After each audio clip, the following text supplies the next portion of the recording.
కృష్ణారావు నేను శాసనసభ్యునిగా ఎన్నికైనందున శాసనం ద్వారా నిమిత్తమైన భారత రాజ్యాంగం రాజకీయాల వైపు ఎలాగా తీసుకొచ్చిందనంటే ఏం చెప్తారు? ఇక రాజకీయాల వైపు అంటే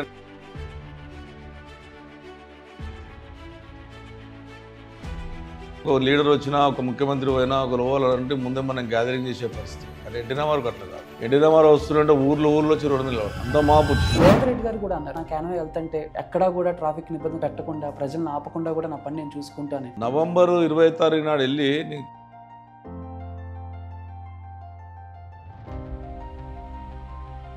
ఒక ఓటేస్తే పైసలు వస్తాయని ప్రతిపక్షంలో ఉన్న ఎమ్మెల్యేలకి ఎంతవరకు ప్రాతినిధ్యం ఉంది? నేను ఇస్తున్నాను, ఇట్లా కూర్చోబెడుతుర్రు, మేము లెటర్ వేసి చింపేస్తుర్రు, పైసలు ఇస్తలేరు. నెలకు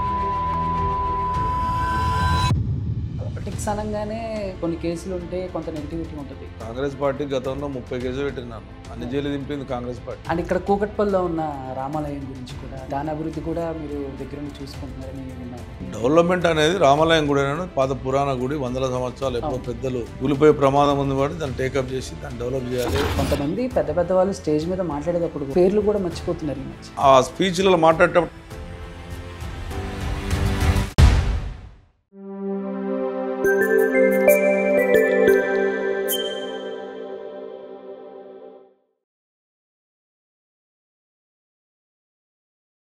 hi viewers, welcome to visual podcast. నేను మీ చందు. సో ఈరోజు ఒక పొలిటికల్ లీడర్తో ఒక మంచి టాపిక్ డిస్కస్ చేయబోతున్నాం అనమాట. బేసిక్గా హైదరాబాద్ అనగానే మనందరికీ గుర్తొచ్చేది కూకట్పల్లి. మరి అలాంటి కూకట్పల్లి నియోజకవర్గం నుంచి వరుసగా 3 సార్లు ఎమ్మెల్యేగా గెలిచారు మాధవరం కృష్ణారావు గారు. మరి ఈరోజు ఆయనతో ప్రస్తుత కాంగ్రెస్ పార్టీ ఎలా ఉంది, మళ్ళీ కేసీఆర్ గారు, కేటీఆర్ గారు అధికారంలోకి రావటానికి ఎలాంటి వ్యూహాలు పన్నుతున్నారు, అండ్ కూకట్పల్లిలో జరుగుతున్న అభివృద్ధి ఏంటి, కూకట్పల్లిలో ఉన్న లోటుపాట్లు ఏంటి, వీటన్నిటి గురించి ఆయనతో చర్చించే ప్రయత్నం అయితే మనం చేద్దాం. హలో సార్, కృష్ణారావు గారు. Good morning. ఎలా ఉన్నారు సార్? బాగున్నాను సార్. సార్, అంటే సో డైలీ ఒక ఎమ్మెల్యే డైలీ రొటీన్ లైఫ్ ఎలా ఉంటుంది, ఎలా డీల్ చేస్తారు? మార్నింగ్ లేచిన దగ్గర నుంచి నైట్ వరకు ఎప్పుడు ప్రజా సమస్యలతోనే ఉంటారు కదా. సో ఎలాంటి జనాలు వస్తూ ఉంటారు, ఎలాంటి సమస్యలు మీ ముందుకు తీసుకొచ్చి వస్తుంటారు? రకరకాలుగా మార్నింగ్ నుంచి పబ్లిక్ వాళ్ళకున్న సమస్యలు, ఎందుకంటే ఎర్లీ మార్నింగ్ లేచి కూర్చుంటాను. నా దగ్గర ఉన్నటువంటి వచ్చినటువంటి పబ్లిక్ యాక్సెప్ట్ ఏంటంటే, నేను ఒక లీడర్ని పట్టుకొని ఇంకోని పట్టుకొని రమ్మని చెప్పాను. డైరెక్ట్ వాళ్ళందరూ వస్తారు, పబ్లిక్ స్వేచ్ఛగా వచ్చి వాళ్ళు పని చేసుకొని వెళ్ళిపోతారు. అది కూడా మార్నింగ్ నేను కూర్చోవడానికి కారణం ఏంటంటే, పబ్లిక్ అనేటువంటి వాళ్ళు ఏదైనా బిజినెస్ చేసుకునే వాళ్ళు ఉంటారు, కుట్ పని చేసుకునే వాళ్ళు ఉంటారు, లేకపోతే జాబ్ చేసుకునే వాళ్ళు ఉంటారు, సాఫ్ట్వేర్ కంపెనీలో పనిచేసే వాళ్ళు ఉంటారు. వాళ్ళందరికీ ఏంటంటే మార్నింగ్ 7 o'clock ఎమ్మెల్యే అవైలబుల్ ఉంటాయి. వాళ్ళకి ఇక్కడ వచ్చేసి నేను కలిసేసి పోయి డ్యూటీకి ఉద్యోగానికి వెళ్ళే అవకాశాలు ఉంటాయి. వాళ్ళు పోయి ఏదైనా పని చేసుకుని కావచ్చు, బిజినెస్ చేసుకునే అవకాశాలు ఉంటాయి. ఒక్కొక్క ఎమ్మెల్యే ఏం చేస్తారంటే, సరే ఎమ్మెల్యే మీద మనం మాట్లాడొద్దు, కానీ మాట్లాడాల్సిన అవసరం ఉంటుంది. 11 నుండి 10 గంటల వరకు ఎమ్మెల్యే ఇంట్లోనే కూర్చొని 10 గంటలకు బయటకు వచ్చే లోపల పాపం మనకున్నటువంటి పబ్లిక్ వాళ్ళు పనికి అక్కడ వెళ్తే వాడిని పుట్టకూడి పని వెళ్తేనే వాడిని 10 రూపాయలు వచ్చే ఆలోచన ఉంటుంది. 10 గంటల దాకా ఎమ్మెల్యే దగ్గర ఉండి 11 దాకా ఎమ్మెల్యే దగ్గర పని చేసుకొని పోయే వరకు వానికి డ్యూటీ రాదు, ఇక్కడ ఉండలేని పరిస్థితి ఉంటుంది. కాబట్టి అది చాలా ఇబ్బందికరంగా ఉంటుంది ప్రజలకు. దాని భాగంగానే నేను ముందు నుంచి ఇప్పుడు కాదు, 1986 నేను ఎమ్మెల్యే అయింది 3 సార్లు. ఇప్పుడు అప్పటి నుంచి కూడా నాకు ఒక అలవాటు, ప్రజా జీవితంలో మార్నింగ్ లేవాలి. అది కూడా మనకు ఎందుకు వచ్చిందంటే, నేను కూడా ఎమ్మెల్యే దగ్గరికి వెళ్ళినప్పుడు చూశాను. నేను ఒక్కొక్క ఎమ్మెల్యే పెద్ద పని పోయినప్పుడు, పత్రిక పోయినప్పుడు, లేకపోతే మనకి సమస్యల మీద పోయినప్పుడు ఎమ్మెల్యే పైన కూర్చొని కింద పైన ఉంటాడు, పేపర్ దగ్గర కూర్చుంటాడు, కిందికి రాడు, మనం చూస్తూ కళ్ళకు కనబడుతుంటాడు పైన కూర్చొని పేపర్ చదువుతున్నట్టు. అట్లా నేను కళ్ళలో చూశాను కొంతమంది ఎమ్మెల్యేలు. వెళ్ళినప్పుడు నాకు బాధ కలుగుతుండే, ఏంటి ఇంతసేపు వచ్చి 2 నిమిషాలుగా మాట్లాడిపోతే వెళ్ళిపోతాం కదా మేము, ఏంటి నా ఇట్లా వెయిట్ చేపిస్తున్నాడు అనేటటువంటిది కూడా నాకు బాధ కలిగి, అవన్నీ కూడా మైండ్లో ఉన్నాయి. నేను గిట్ట రేపు పొద్దుల లీడర్ని అయితే దీన్ని యాక్సెప్ట్ చేయను. నేను ఎట్టి పరిస్థితుల్లో నేను కూడా ఎర్లీ మార్నింగ్ 6 o'clock లేవాలనేటువంటి ఒక ఆలోచన తపన ఆ రోజు నుంచి స్టార్ట్ అయింది, 1986 నుంచి. ఓకే, అది కంటిన్యూషన్ అయింది. Okay sir. అంటే చిన్నప్పటి నుంచి మీరు పుట్టిన పరిస్థితులు కానీ, పెరిగిన వాతావరణం కానీ, సో రాజకీయాల వైపు ఎలాగా తీసుకొచ్చిందని అంటే ఏం చెప్తారు సార్? ఇక రాజకీయాల వైపు అంటే, నాకు ఎన్టీ రామారావు గారి అభిమానిగా పనిచేశాను. అంటే అప్పుడు ఆ టైంలో ఎన్టీ రామారావు అంటే ఆయన ఒక దేవుడైన ఆయన్నే కదా. ఆయన చూసి సినిమా చూడాలన్నా కొంత మంచి ఆలోచన ఉండేది. 1982లో పార్టీ పెట్టాడు. 83లో ఖైరతాబాద్ కాన్స్టిట్యూన్సీ నుంచి మా పెద్దనాన్న నిలబడ్డాడు మొట్టమొదటిసారి టీడీపీ నుంచి. మా ఫాదరు వాళ్ళ తమ్ముడే కాబట్టి తిరిగాడు. అట్లా ఆయన గెలిచాడు. మొట్టమొదటిసారి లేబర్ మినిస్టర్ పనిచేశాడు. ఆయన మా పెద్దనాన్న వెంబడి తిరుగుకుంటూ 1986 నుంచి 85లో మా ఫాదర్ ఆల్వేన్ ఎంప్లాయీ ఆయన రిటైర్ అయ్యి నాకు జాబ్ ఇచ్చాడు. ఆల్వేన్లో నేను ఎంప్లాయీగా శరత్ నగర్ ఆల్వేన్ ఎంప్లాయీగా పనిచేశాను. పర్మనెంట్ ఉద్యోగం వచ్చింది. మా ఫాదర్ ఉద్యోగం నాకు ఇచ్చారు. దాంతో అట్లనే TN2Cలో యాక్టివ్గా పనిచేశాను. 89 నుంచి 99 దాకా కుక్కట్పల్లి మున్సిపాలిటీ పార్టీ అధ్యక్షునిగా పనిచేశాను. 9 సార్లు హైదరాబాద్ నగరంలో హైయెస్ట్ టీడీపీ అధ్యక్షునిగా పనిచేసింది నేను ఒకరు. దాని తర్వాత 99 తర్వాత విజయరామారావు గారిని తీసుకొచ్చి విజయరామారావు గెలిపి కీలక పాత్ర వహించి ఇక రాజకీయంలోనే ఎక్కువ ఇన్వాల్వ్మెంట్ అయ్యాను. మెయిన్ ఏంటంటే నాకు ఎడ్యుకేషన్ లేదు. చాలామంది ఎడ్యుకేషన్ లేకుండా ఎడ్యుకేషన్ అంటే ఫీల్ అవుతూ ఉంటారు. నేను ఎక్కువ చదువుకోలేదు. నేను చాలా బీద కుటుంబం నుంచి వచ్చాను. చదువుకోలేదు, తక్కువ చదువుకున్నాను. అదే మనకు బీదల గురించి కొద్దిగా సమస్యల గురించి, బీద వాళ్ళు అంటే ఎట్లా ఉంటారు, వాళ్ళకి ఎన్ని ఇబ్బందులు అవుతున్నాయని పూర్తిగా చదువుకున్నాను. నేను చదువుకోకపోవచ్చు కానీ రాజకీయం మాత్రం బాగా చదువుకున్నాను. బ్రహ్మాండంగా ప్రజల్ని ఏ రకంగా ఇబ్బంది పడతారో వాళ్ళని ఏ రకంగా కాపాడుకోవాలన్నది మాత్రం నేను చదువుకున్నాను. ఆ భాగమే నన్ను 99లో గెలిపించింది. మళ్ళీ మొన్న 3 సార్లు ఎమ్మెల్యేగా ఫస్ట్ 42,000తో గెలిచాను. సెకండ్ టైం 18లో 46,000తో గెలిచాను. మొన్న 72,000తో గెలిచాను.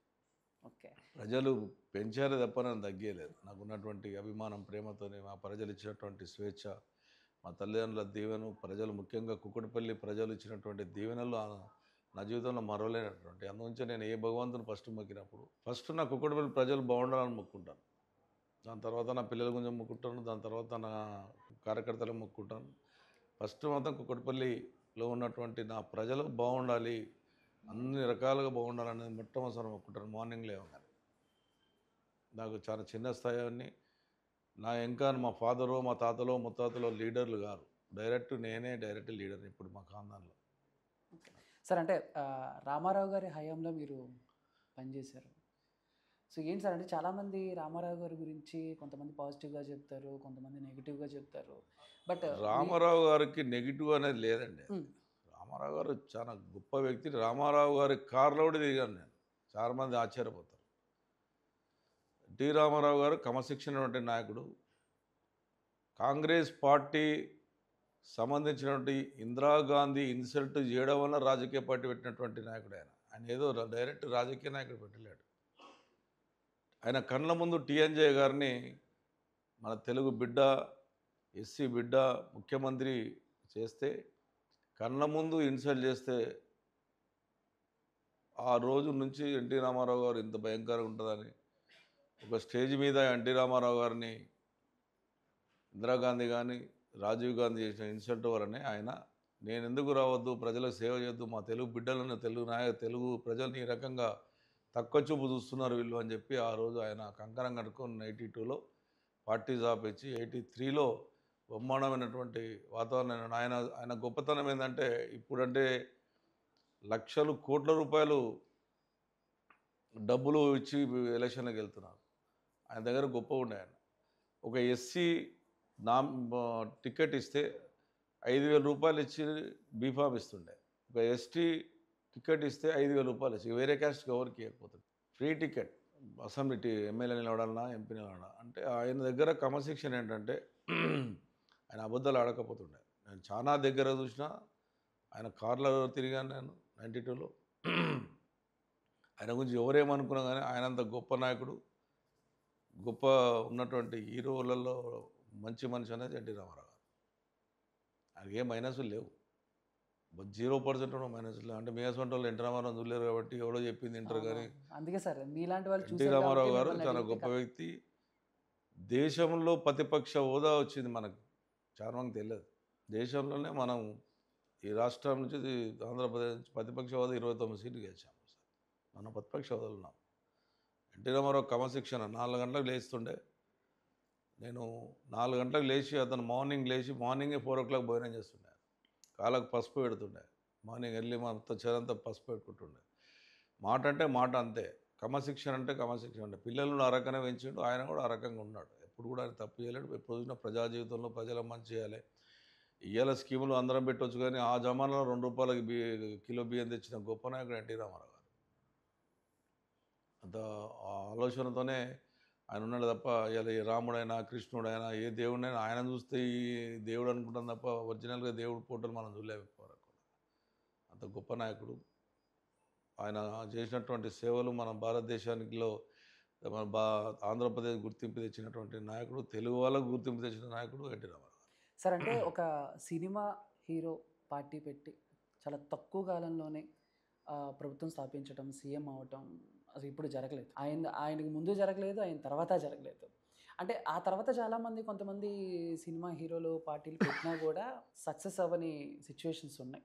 బట్ అప్పుడు ఆయనకు అనుకూలించిన పరిస్థితులు కానీ, లేకపోతే ఆయన్ని చూసి కొంతమంది వచ్చిన వాళ్ళకి కలిసి రాని అంశాలు కానీ ఏమై ఉంటాయి? సరే, ఇప్పుడు వచ్చిన వాళ్ళ గురించి నేను మాట్లాడలేను కానీ అంత స్థాయి నాది కాదు. కానీ ఎన్టీ రామారావు దగ్గర ఉన్నటువంటి గుణం ఏంటంటే, ఈరోజు ఒక లీడర్ వచ్చినా, ఒక ముఖ్యమంత్రి పోయినా, ఒక లోవాలంటే ముందే మనం గ్యాదరింగ్ చేసే పరిస్థితి. 10,000 మందో, 5,000 మందో, 2,000 మందో, 1000 మంది మేము ఒక లోకల్ లీడర్లను గ్యాదరింగ్ చేయాలి. కానీ ఎన్టీ రామారావు అట్లా కాదు. ఎన్టీ రామారావు వస్తుంటే ఊర్లో వచ్చి రోడ్డు మీద నిలబడతారు. ₹1 ఖర్చు లేదు లీడర్.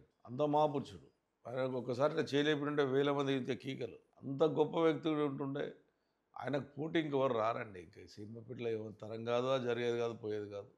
వచ్చిన వాళ్ళు ప్రయత్నం చేశారు, వాళ్ళు కూడా మైనస్యం కాదు, వచ్చిన వాళ్ళు ప్రయత్నం చేశారు. కానీ అప్పటికే రాజకీయాలు మారిపోయాయి. వాళ్ళు వచ్చేవాళ్ళు రాజకీయం. ఎన్టీ రామారావు గారి తర్వాత వచ్చినటువంటి రాజకీయ నాయకులు కూడా మంచి ఉద్దేశంతో వచ్చి ఉంటారు, మంచి మనసులు ఉండొచ్చు. కానీ ఆయనంత గొప్పగా ప్రజలు ఆకర్షంగా తీసుకున్నట్టు లేదు. ఆయన కాంగ్రెస్ పార్టీకి వ్యతిరేకంగా పుట్టినటువంటి నాయకుడు ఎన్టీ రామారావు. దాని నుంచి చాలాసార్లు బాధపడుతూ ఉంటాను. కాంగ్రెస్ పార్టీని వ్యతిరేకించినటువంటి నాయకుడు ఎన్టీ రామారావు. అంటే ఎన్టీ రామారావు అభిమానులు ఎప్పుడు కూడా కాంగ్రెస్ పార్టీకి ఓటేయదు. అసలు కళ్ళు కూడా అంటే ఆయన మొత్తం కాంగ్రెస్ పార్టీతోనే పోరాడాడు. ఆయన ఇలా ఇందిరమ్మ గురించి చాలా గొప్ప చెప్తుంటారు. నాకు కూడా ఇందిరాగాంధీని చూశాను. నేను కూడా కుక్కడపల్లి మీకు బిహెచ్ఎల్ ఓపెన్ చేసినట్టు చూశాను. కానీ ఎన్టీ రామారావుని దించడానికి నానా ప్రయత్నాలు చేసింది అప్పుడున్న తల్లి. ఇప్పుడు ఏదైతే కాంగ్రెస్ పార్టీ ఇందిరమ్మ రాజ్యం ఆ రాజ్యం అంటారో, మన తెలుగు వారిని మనం దించడానికి రామ్లాల్ గవర్నర్ని పెట్టుకొని దించేసిన ప్రయత్నం చేసిన గొప్ప నాయకురాలు ఇందిరాగాంధీ. మన ఎన్టీ రామారావు దించిందంటే కీలక 13 నెలల దించింది. ఎన్టీ రామారావు గారు అప్పుడు మళ్ళా అన్ని పార్టీలు బీజేపీ ఇంక్లూడ్ ఎంఐఎం దేశంలో ఎన్ని పార్టీలు ఒకటై మళ్ళా ఎన్టీ రామారావు మద్దతు ఇస్తే మీరే ఉండండి అని చెప్పి మళ్ళీ అంటే కూడా ఎన్టీ రామారావు ఒప్పుకోలేదు. నేను ప్రజా జీవితంలోకి వెళ్తాను, నన్ను కాంగ్రెస్ పార్టీ ఈ రకంగా మోసం చేసింది, నేను ప్రజా జీవితంలోకి వెళ్తాను, మళ్ళీ 80 పోతే 250 సీట్లు వచ్చినాయి. అంత మొండి మనిషి, అంత గొప్ప నాయకుడు. ఆ గొప్ప నాయకుడిని తలుచుకోవడం అనేది ఎప్పుడు కూడా ఆనందపడాలి. ఇప్పుడున్న జనరేషన్కి మహాత్మా గాంధీ అంటే తెలియదు, భారతదేశంలో ఉన్నటువంటి స్వతంత్ర తెచ్చిన గురించి మాట్లాడుకోరు. కొత్త హీరోల గురించి మాట్లాడుకుంటారు. సినిమా వచ్చిందంటే 5 గంటల రాత్రి లేచి లైన్లో నిలబడతారు. మహాత్మా గాంధీ జయంతి వచ్చిందంటే కనబడరు వారు. ఇవి నేర్పాలి మనం. టీవీలలో కనీసం ఇటువంటి వాళ్ళు యాంకర్స్ 2 మినిట్స్ 1 మినిట్స్ దేశభక్తుల గురించి, దేశాన్ని గురించి త్యాగాలు చేసినటువంటి భగత్ సింగ్ అటువంటి వాళ్ళు, అల్లూరి సీతారామరాజు అటువంటి వాళ్ళు చాలామంది త్యాగాలు చేసిన మన దేశం రావాలన్నటువంటి వాళ్ళు. వాళ్ళ గురించి మనలో చాలా తక్కువ ఆలోచన చేస్తున్నారు పిల్లలు కూడా. జనరేషన్ వాళ్ళు తెలుసుకోవాలి. దానికి ఉన్నటువంటి ఎంత బ్రహ్మాండంగా ఆ రోజున దేశాన్ని పోరాడి ప్రాణాలను అర్పించి భార్య పిల్లలను వదిలిపెట్టి చేసిండ్రో అవన్నీ చూసుకోవాలి. సార్ అయినా ఇప్పుడున్న జనరేషన్ వాళ్ళు మీరు చెప్పినట్టు లేరు సార్. అంటే మీరు చెప్పినట్టే ఎవరో కూడా కొంచెం వాళ్ళ టైం కేటాయించి దేశం కోసం ఏమైనా చేద్దాం అన్న దాంట్లో ఉన్నారా? నేను జనరేషన్కి ఒక చిన్న పిలిపేయగలను ఒక రాజకీయ నాయకునిగా. నాకున్న అనుభవంలో మా దాంట్లో నేను ఇందిరాగాంధీని చూసినాను, ఎన్టీ రామారావు చూసినాం. నేను చెప్పండి ఈ టైంలో మేము కూడా సగం భారతదేశం వచ్చినాక సగం చూసినాం. 1967లో పుట్టాం కాబట్టి 70 నుంచి మాకు తెలివికి వచ్చింది కాబట్టి కొంత మాకు కూడా భారతదేశం దగ్గరలో 20 సంవత్సరాల ముందు ఉన్నటువంటి చూసాం. జనరేషన్ అనేది ఒక సినిమా రిలీజ్ అయితే చూపెట్టినంత ఇంట్రెస్ట్ భారతదేశాన్ని తెచ్చిన ఆగస్టు 15th నాడు వచ్చి రోడ్ల మీదకి వచ్చి ప్రార్థన చేసేటట్టు పరిస్థితి లేదు.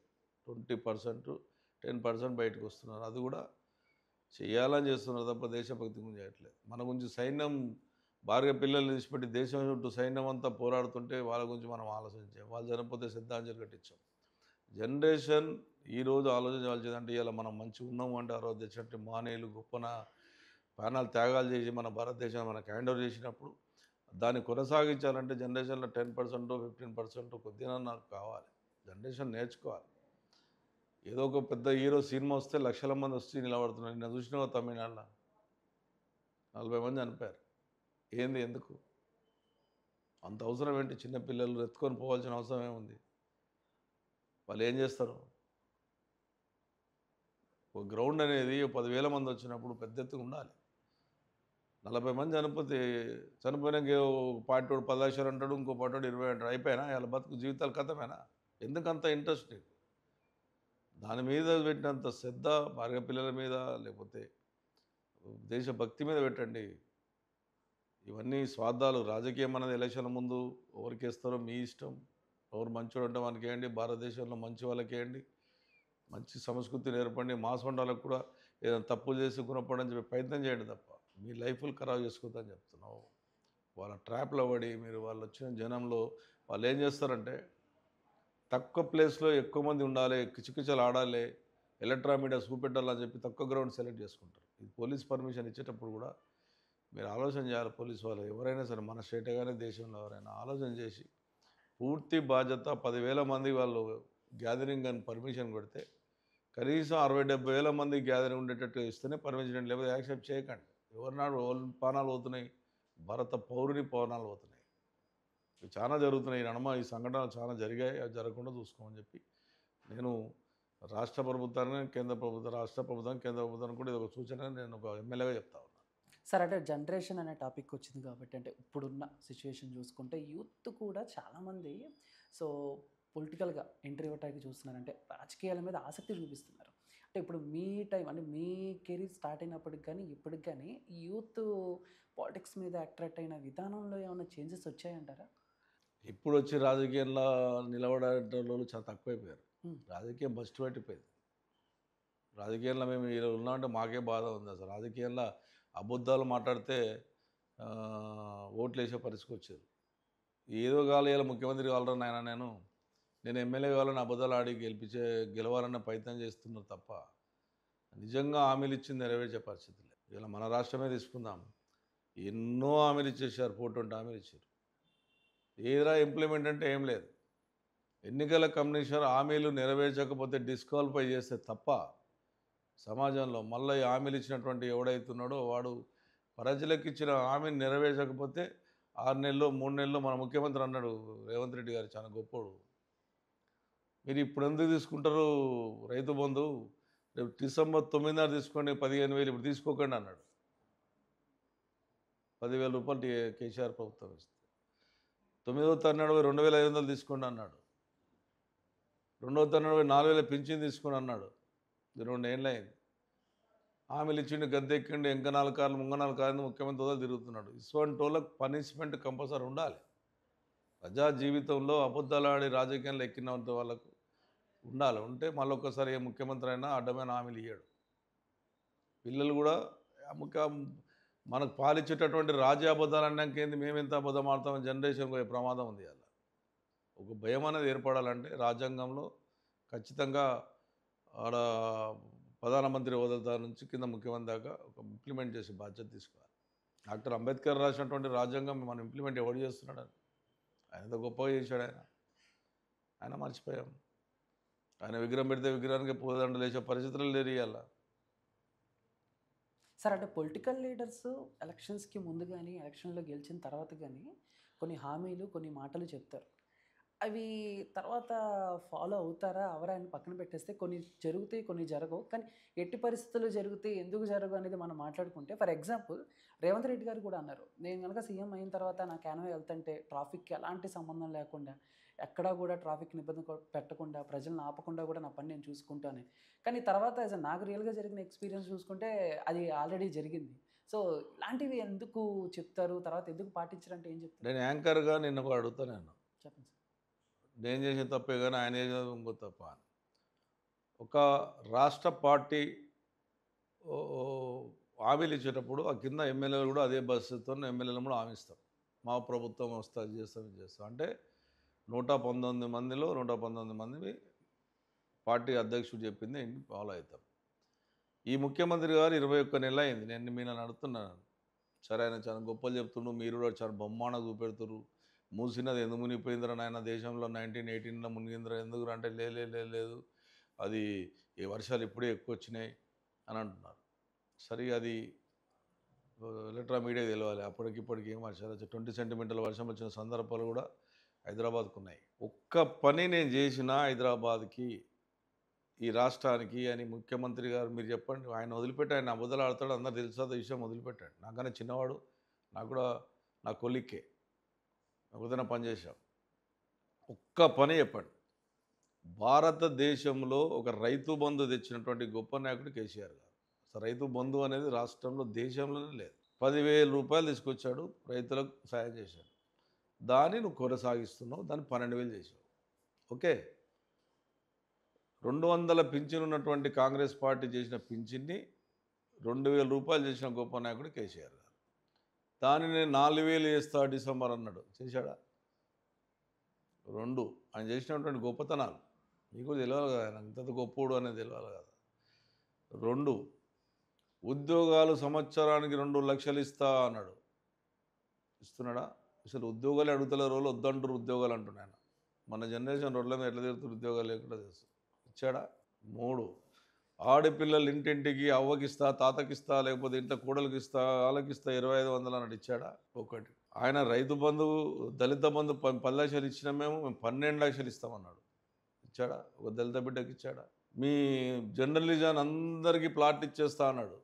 పాపం జర్నలిజులు అమ్మ ఆయన వస్తే, ఆయన ఎంత మోసం చేసి ఆయన వస్తే అని అందరూ కలిసి ఉన్న టీవీలన్నీ ఆయన సుప్పు చూపెట్టినాయి. ఉద్యమకారులు ఎవరైతే ఉద్యమం చేసి తెలంగాణ రాష్ట్రాన్ని తెచ్చిండ్రో మా నాయకులందరికీ నేను 2,500 రూపాయలు జీతం ఇస్తా, నెలకు పింఛన్ ఇస్తా, 500 గజాల జాగిస్తా అన్నాడు, ఇచ్చాడా? ఒక్కటి మీరు చెప్పండి, ఇలా హైదరాబాద్ నగరంలో ఎస్టీపులు 3,600 కోట్ల రూపాయలు ఎస్టీపులు కట్టింది మేము. 90% కంప్లీట్ అయినాయి, 10% ఆడ కంప్లీట్ అవుతున్నాయి. ఇవాళ ఎస్టీపులు నిన్న నేను స్టేట్మెంట్ చూస్తే 3,600 కోట్ల రూపాయలు ఎస్టీపులు కట్టాను అంటున్నాడు ఆయన. ఎస్టీపీలు కట్టింది 3 ఏళ్ళు స్టార్ట్ అయినాయి, కంప్లీట్ ఇప్పుడు అయినా ఇనాగ్రేట్ చేస్తుంది, కానీ 3,600 అన్నాడు. ఎస్టీపీలు అంటే ఏంటి? మూసీ నదిలో ఒక భాగం. ఎస్టీపీలు అంటే మీకు ఐడియా ఉందా ఏంటంటే? ఎస్టీపీలు ఒక కుక్కడపల్లి కాన్స్టిట్యూన్సీలో 325 కోట్లు ఎస్టీపీలు కంప్లీట్ చేశాం. ఇనాగ్రేషన్ ఏడే చేసిండో మాకు తెలియదు, ఎమ్మెల్యే ఏడున్నా మాకు ఏడే చేసిండో కూడా తెలియదు. ఇలా పొద్దుల పేపర్ చూసాం. ఒక బ్రిడ్జు ఇలా హైదరాబాద్లో 108 లింక్ రోడ్లు వేసినాం మేము ఆ రోజు, కేటీఆర్ గారి నాయకత్వం. ఒక్క లింక్ రోడ్ చేశాడా? ఒక్క బ్రిడ్జ్ కట్టాడా? నేను అడుగుతున్నాను, ఒక్క బ్రిడ్జు మేము కట్టిన బ్రిడ్జు కింద కలర్లు తప్ప, మేము పట్టిన బ్రిడ్జులు కంప్లీట్ చేసి ఓపెన్ చేసాడు తప్ప ఆయన కట్టాడా? ఒక అండర్ పాస్ కట్టాడా? 22 నెలల లోపట ఆయన చేసిన గొప్పతనం ఏందిరా అంటే, కేపీఎస్బీ కాలనీకి సంబంధించినటువంటి హైదరాబాద్లో కుక్కడపల్లి కాన్స్టిట్యూన్సీలో ఉన్నటువంటి కేపీఎస్బీ కాలనీలో 1,000 కోట్ల ప్రాపర్టీ అమ్ముకొని వెళ్ళాడు. డబ్బు రూపంగా గవర్నమెంట్ తెప్పించుకున్నాడు. ఆయన చేసింది ఏం చెప్పాడు? కాళేశ్వరం ప్రాజెక్టు 1,94,000 కోట్ల రూపాయలు పెట్టి ఆయన ఆ రోజు ముఖ్యమంత్రి కట్టి దేశంలోనే ఒక మంచి పేరు తెస్తే 2 పిల్లలు కురింగిపోయినాయని చెప్పి దాన్ని నాశనం చేసింది అంటే కీలక పాత్ర నువ్వు కాదా? హైదరాబాద్ నగరానికి ఈ రోజున కొండపోచమ్మ, మల్లన్న సాగర్ నుంచి మన నీళ్ళు వస్తున్నాయంటే అది కాళేశ్వరం ప్రాజెక్టులో భాగమా కాదా? అవి గులిపోయినాయా? ఆ నీళ్ళే కదా ఇలా హైదరాబాద్ అవుతున్నాం. 24 గంటల కరెంటు ఈ రోజున మనం ఇక్కడ కూర్చున్నామంటే, ఇలా కాంగ్రెస్ పార్టీ పరిపాలించినప్పుడు 24 గంటల కరెంటు ఉండో, ఎప్పుడు కరెంటు పోతుందో, ఎప్పుడు జనరేటర్ ఆన్ అవుతుందో చూసినాం. అప్పుడు మరి కేసీఆర్ గారు వచ్చిందాక 24 గంటల కరెంట్ ఇచ్చిందా లేదా? ఈ జనరేషన్ తెలవాలన్నా వద్దా? ఏ ఒక్క పని చేసి హైదరాబాద్ చెప్పండి. 500 మందికి ఉద్యోగాలు పత్రాలు ఇచ్చేసి మొత్తం ఇచ్చేసిన ఉద్యోగాలు అంటాడు. మన దేశం, మన రాష్ట్రంలో 4 కోట్ల మంది ఉంటే, 1,50,00,000 మంది నిరుద్యోగాలు ఉంటే చేయలేడు. సాఫ్ట్వేర్ కంపెనీలు అని చెప్పేసి ఆ రోజున కేటీ రామారావు గారు దేశాలు తిరిగేసి సాఫ్ట్వేర్ కంపెనీ తెచ్చి అమెరికా నుంచి కానీ, సింగపూర్ నుంచి కానీ, మలేషియా నుంచి కానీ, బయట నుంచి అందరు దండాలు పెట్టి తీసుకొచ్చి హైదరాబాద్ తెస్తే 10 లక్షల నుంచి 20 లక్షల మంది ఉద్యోగాలు కలిగించిన గొప్ప నాయకుడు కేటీఆర్ గారు. ఇలా ఉద్యోగాలు ఎంతమంది చేస్తున్నారు సాఫ్ట్వేర్ కంపెనీలలో? ఎందుకు తీసేస్తున్నారు? 2 ఏళ్ల కింద ఉద్యోగాలు ఉన్నట్టు ఉద్యోగాలు ఇప్పుడు ఎందుకు కంపెనీలు తీసేస్తున్నాయి? కరప్షన్ ఎక్కువైపోయి, వేధింపులు ఎక్కువైపోయి. దూరకి ఆయన చేసింది హైదరాబాద్ నగరం అని చెప్పమానండి. ఇలా మూసీ నదికి ఎస్టీపీల ద్వారా మనం కట్టాము. మూసీ నది కడతాను, సంతోషం, మాకు కూడా సంతోషం. నవాబు నుంచి అంటుండే ఆయన మూసీ నది డెవలప్ చేస్తాను. 1908లో వచ్చిన నీళ్ళు ఇవాళ వచ్చినాయని చెప్తున్నాడు ఆయన. 20 సెంటీమీటర్ల వర్షం కూడా పడ్డది మన దగ్గర. రాజశేఖర రెడ్డి గారు ముఖ్యమంత్రి ఉన్నప్పుడు, మీకు ఐడియా ఉందో లేదు? మరి అంతకన్నా పెద్ద వర్షం వచ్చిందా ఇప్పుడు? ఆ రోజు లేని మూసీ నది ఇవాళ ఎట్లా వంగింది?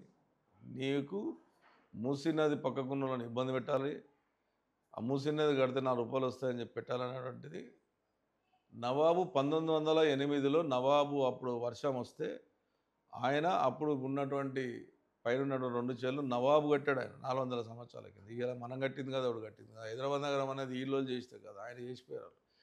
400 సంవత్సరం కట్టుకుంటూ వచ్చారు.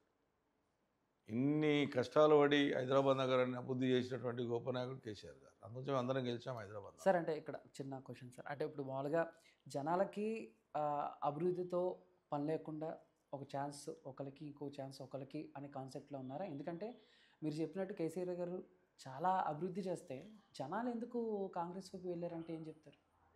ఇప్పుడు జనాల తప్పు కదండి. జనాలది ఎట్లా తప్పు అవుతుంది?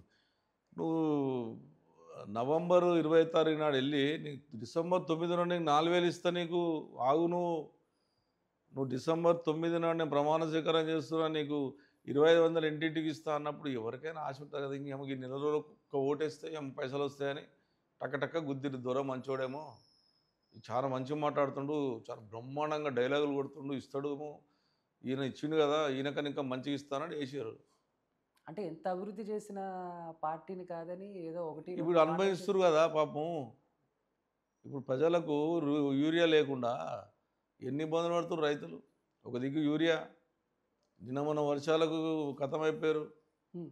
వాళ్ళని ఎవడాదుకుంటున్నాడు, ఎవడు చేస్తున్నాడు? చోటబాయ్ బడాబాయ్ ఒకటయ్యారు, ప్రధానమంత్రికి ముఖ్యమంత్రి ఒకటయ్యారు. ప్రజలకు వాళ్ళకి సంబంధం ఉంది. ఆ రోజు ముఖ్యమంత్రి గారు ఎన్నో అభివృద్ధి చేశాడు కేసీఆర్ గారు. ఊడగొట్టినంటే ఈయన చెప్పిన అబద్ధాలు నమ్మారు. మంచి కన్నా చెడు ఎక్కువ చూపెడతారు టీవీలో మీరు. కానీ మీ టీవీలో కూడా నేను మాట్లాడుతుంటాను జనరల్గా, యాంకర్ మీద నేను అనను. సాఫ్ట్గా మాడుతుంది, ఏం సాఫ్ట్ మాడతాను, నాకు ఒక్క మాట డైలాగ్, గలీజ్ డైలాగ్ కొట్టాను, 24 గంటలు దింపుతామని అనేది అన్నారు. అట్లా తయారైపోయారు మన ఛానల్స్ కూడా. అంటే ఏదో ఒక రాను ఏదో గలీజ్ మాటలు మాట్లాడితే మేము దింపుతామని అంటారు. మీరు సాఫ్ట్గా మాట్లాడితే మీరు కూడా యాక్సెప్ట్ చేసే స్థితిలో లేరు, మీ టీవీలలో చూపెట్టే స్థితిలో లేరు. ఏదో తిట్టాలి ముఖ్యమంత్రి గారినో లేకపోతే ప్రధానమంత్రినో, నోటికొచ్చిన భాషలో తిడితే అప్పుడు మీరు 24 గంటలు దానికి గిర్ర ప్లాజ్ నోజ్ చేస్తున్నారు. అందరూ ఉంటారు కదా సార్, ఏదో కొంతమంది అందరూ చేస్తున్నారు. నేను వినట్లు అందరూ చేస్తున్నారు. అది కరెక్ట్ కాదు. అది మంచిది చూపెట్టండి. తిడితేనే చూపెడతామంటే ఈ జనరేషన్లో ఎక్కడ పోతుంది? అంటే జనాలు కూడా అలా తయారయ్యారు సార్. మాస్ అంటే ఇప్పుడు ఒక ఎమ్మెల్యే ఇంకొక ఎమ్మెల్యేని కానీ, లేకపోతే ఒక పార్టీకి సంబంధించిన వ్యక్తి ఇంకో పార్టీకి సంబంధించిన వ్యక్తిని కానీ. మీ పేరు పేరు సార్? నా పేరు చందు సార్. చందు. ఇప్పుడు జనరల్ మీరు ఏం పెడతారు? సంచలనం మాట్లాడిన ఎమ్మెల్యే అన్న పెట్టగానే కింద ఏముండదు. అమ్మ సంచలనం మాట్లాడడం చూస్తారు. కృష్ణారావు గారు మాట్లాడాడు చూడాడు. అదే సార్ నేర్పించింది మీరే కదా. అదే సార్, అదే నేను అంటున్నాను సార్. ఇప్పుడు మామూలుగా వాళ్ళ ఫ్యాన్స్ కానీ లేకపోతే వాళ్ళ క్యాడర్ కానీ వాళ్ళు కూడా అనుకునేది ఏంటంటే నార్మల్గా సాఫ్ట్గా మాట్లాడితే అది కాదు, గట్టిగా మాట్లాడి ఏదో ఒకటి తిడితే ఆయన మాస్ లీడర్ అనేది ఒకటి బిరుదిస్తున్నారు. చాలా తిట్టాలంటే తెలంగాణ భాషలో మస్తు తిట్టగలుగుతాం. దానివల్ల ఉపయోగం ఏంటి? ఎగ్జాక్ట్లీ. నేను కుక్కడపల్లి కాన్స్టిట్యున్సీకి ఎమ్మెల్యేను. నేను మాట్లాడిన మాటలు పబ్లిక్లో కూడా వెళ్ళిపోతాయి. పబ్లిక్ కూడా ఏమంటారు, ఎమ్మెల్యేనే మాట్లాడుతుండే, ఏం మాట్లాడితే ఏమవుతుందా అంటారు. మంచి అనేది నేర్పియాలి తప్ప దాన్ని ఇంకా పెంపొందించి చెడుని పెంచేస్తే తిట్టొచ్చు. పెద్ద పైన నరంలేని నాలుక, ఏం తిట్టినా తిరుగుతుంది, ఎక్కడైనా తిరుగుతుంది నాలుక. అది తిట్టొచ్చు.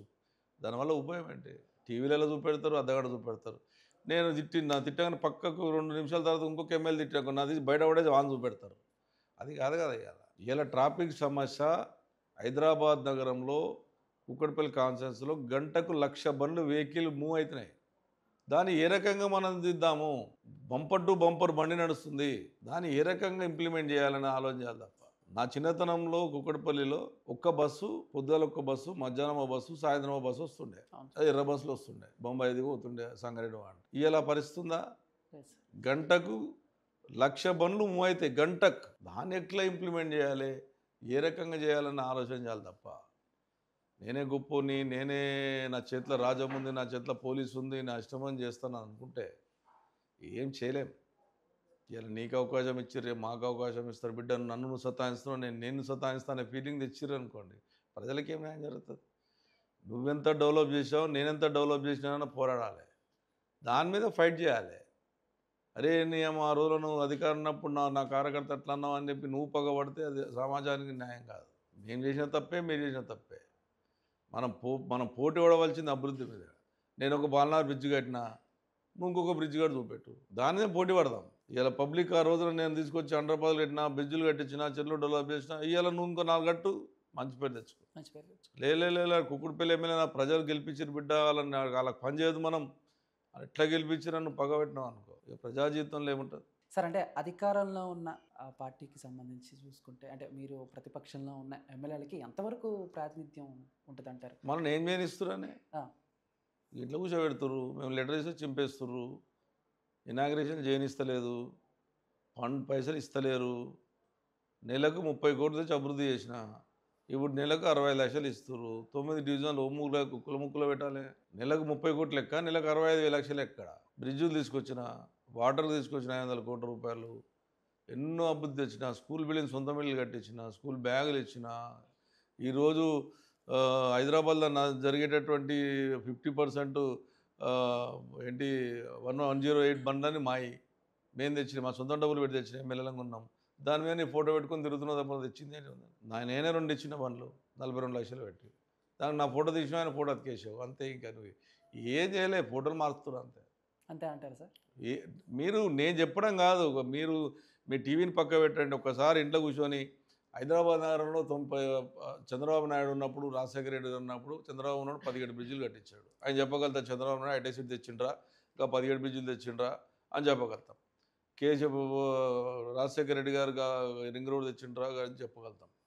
ఈయన ఏం చేసినా చెప్పగలుగుతాం. కేసీఆర్ గారు బ్రిడ్జ్ కట్టి అని చెప్పగలం, కాళేశ్వరం ప్రాజెక్ట్ కట్టి అని చెప్పగలం, 24 గంటల కరెంటు తెచ్చి చెప్పగలం, ఇంటింటికి మంచినీళ్ళు తెచ్చి చెప్పగలం. ఈయన ఏం తెచ్చిండు 21 నెలలో? నిన్నేమంటుండు, నాకు ఇది సరిపోదు, ఇంకా 3 నెలలు ఇంకొక 5 ఏళ్ళు ఎక్స్టెండ్ చేయన్నాను, నేను ఇంకా దోసుకొని తిందాం, మంచిగా ఉంటుంది, నాకు సరిపోతలేదు పైసలు అన్నట్టుగా మాట్లాడుతుంటాను. నన్ను ఒక్కసారి ముఖ్యమంత్రి చేయనటువంటి గొప్ప నాయకుడు నాయనను. మరి ఇలా ప్రజలకు సేవ చేయాలి, ప్రతిపక్షాలను కలుపుకోవాలి. పొద్దుల లేస్తే మీరు వింటుంటారు మీ టీవీలలో. ఏ రోజన్నా కేటీఆర్ని తిట్టకుండా ముఖ్యమంత్రి వాడు బయటకు వచ్చాడా? నువ్వు ఒక తండ్రి లాంటి వాడు, చిన్న ఏజ్లో చిన్న అయినా ముఖ్యమంత్రి రాదనేది ఒక తండ్రి. ఓసారి తండ్రి కూడా తప్పు చేస్తాడు, కొడుకులు మందరించవలసి వస్తే కొడుకులు తరచు మందరించవచ్చు. పిల్లల్ని చేతిలో పెట్టుకొని నడపాలి. నువ్వు నీ మంచితనం అనేది నీకు సీట్లో కూర్చున్నప్పుడు చెప్పాలి. నువ్వు వేరే మన ముఖ్యమంత్రి కానప్పుడు నువ్వు ఏం తిట్టినా పడ్డారు. ఇప్పుడు నీ భాష, నీ లెక్క, నీ చిత్తము, పేగులు తీసుకొని మెడలు వేసుకొని తిరుగుతా, భారతదేశం పోతే నన్ను చూస్తే చెప్పులు ఎత్తుకపోతాడని చెప్పు జాబ్ పెట్టుకుంటారు. ఈ డైలాగ్ కొడితే మన రాష్ట్రానికి ఎంత చెడ్డ పేరు అనేది బాధ.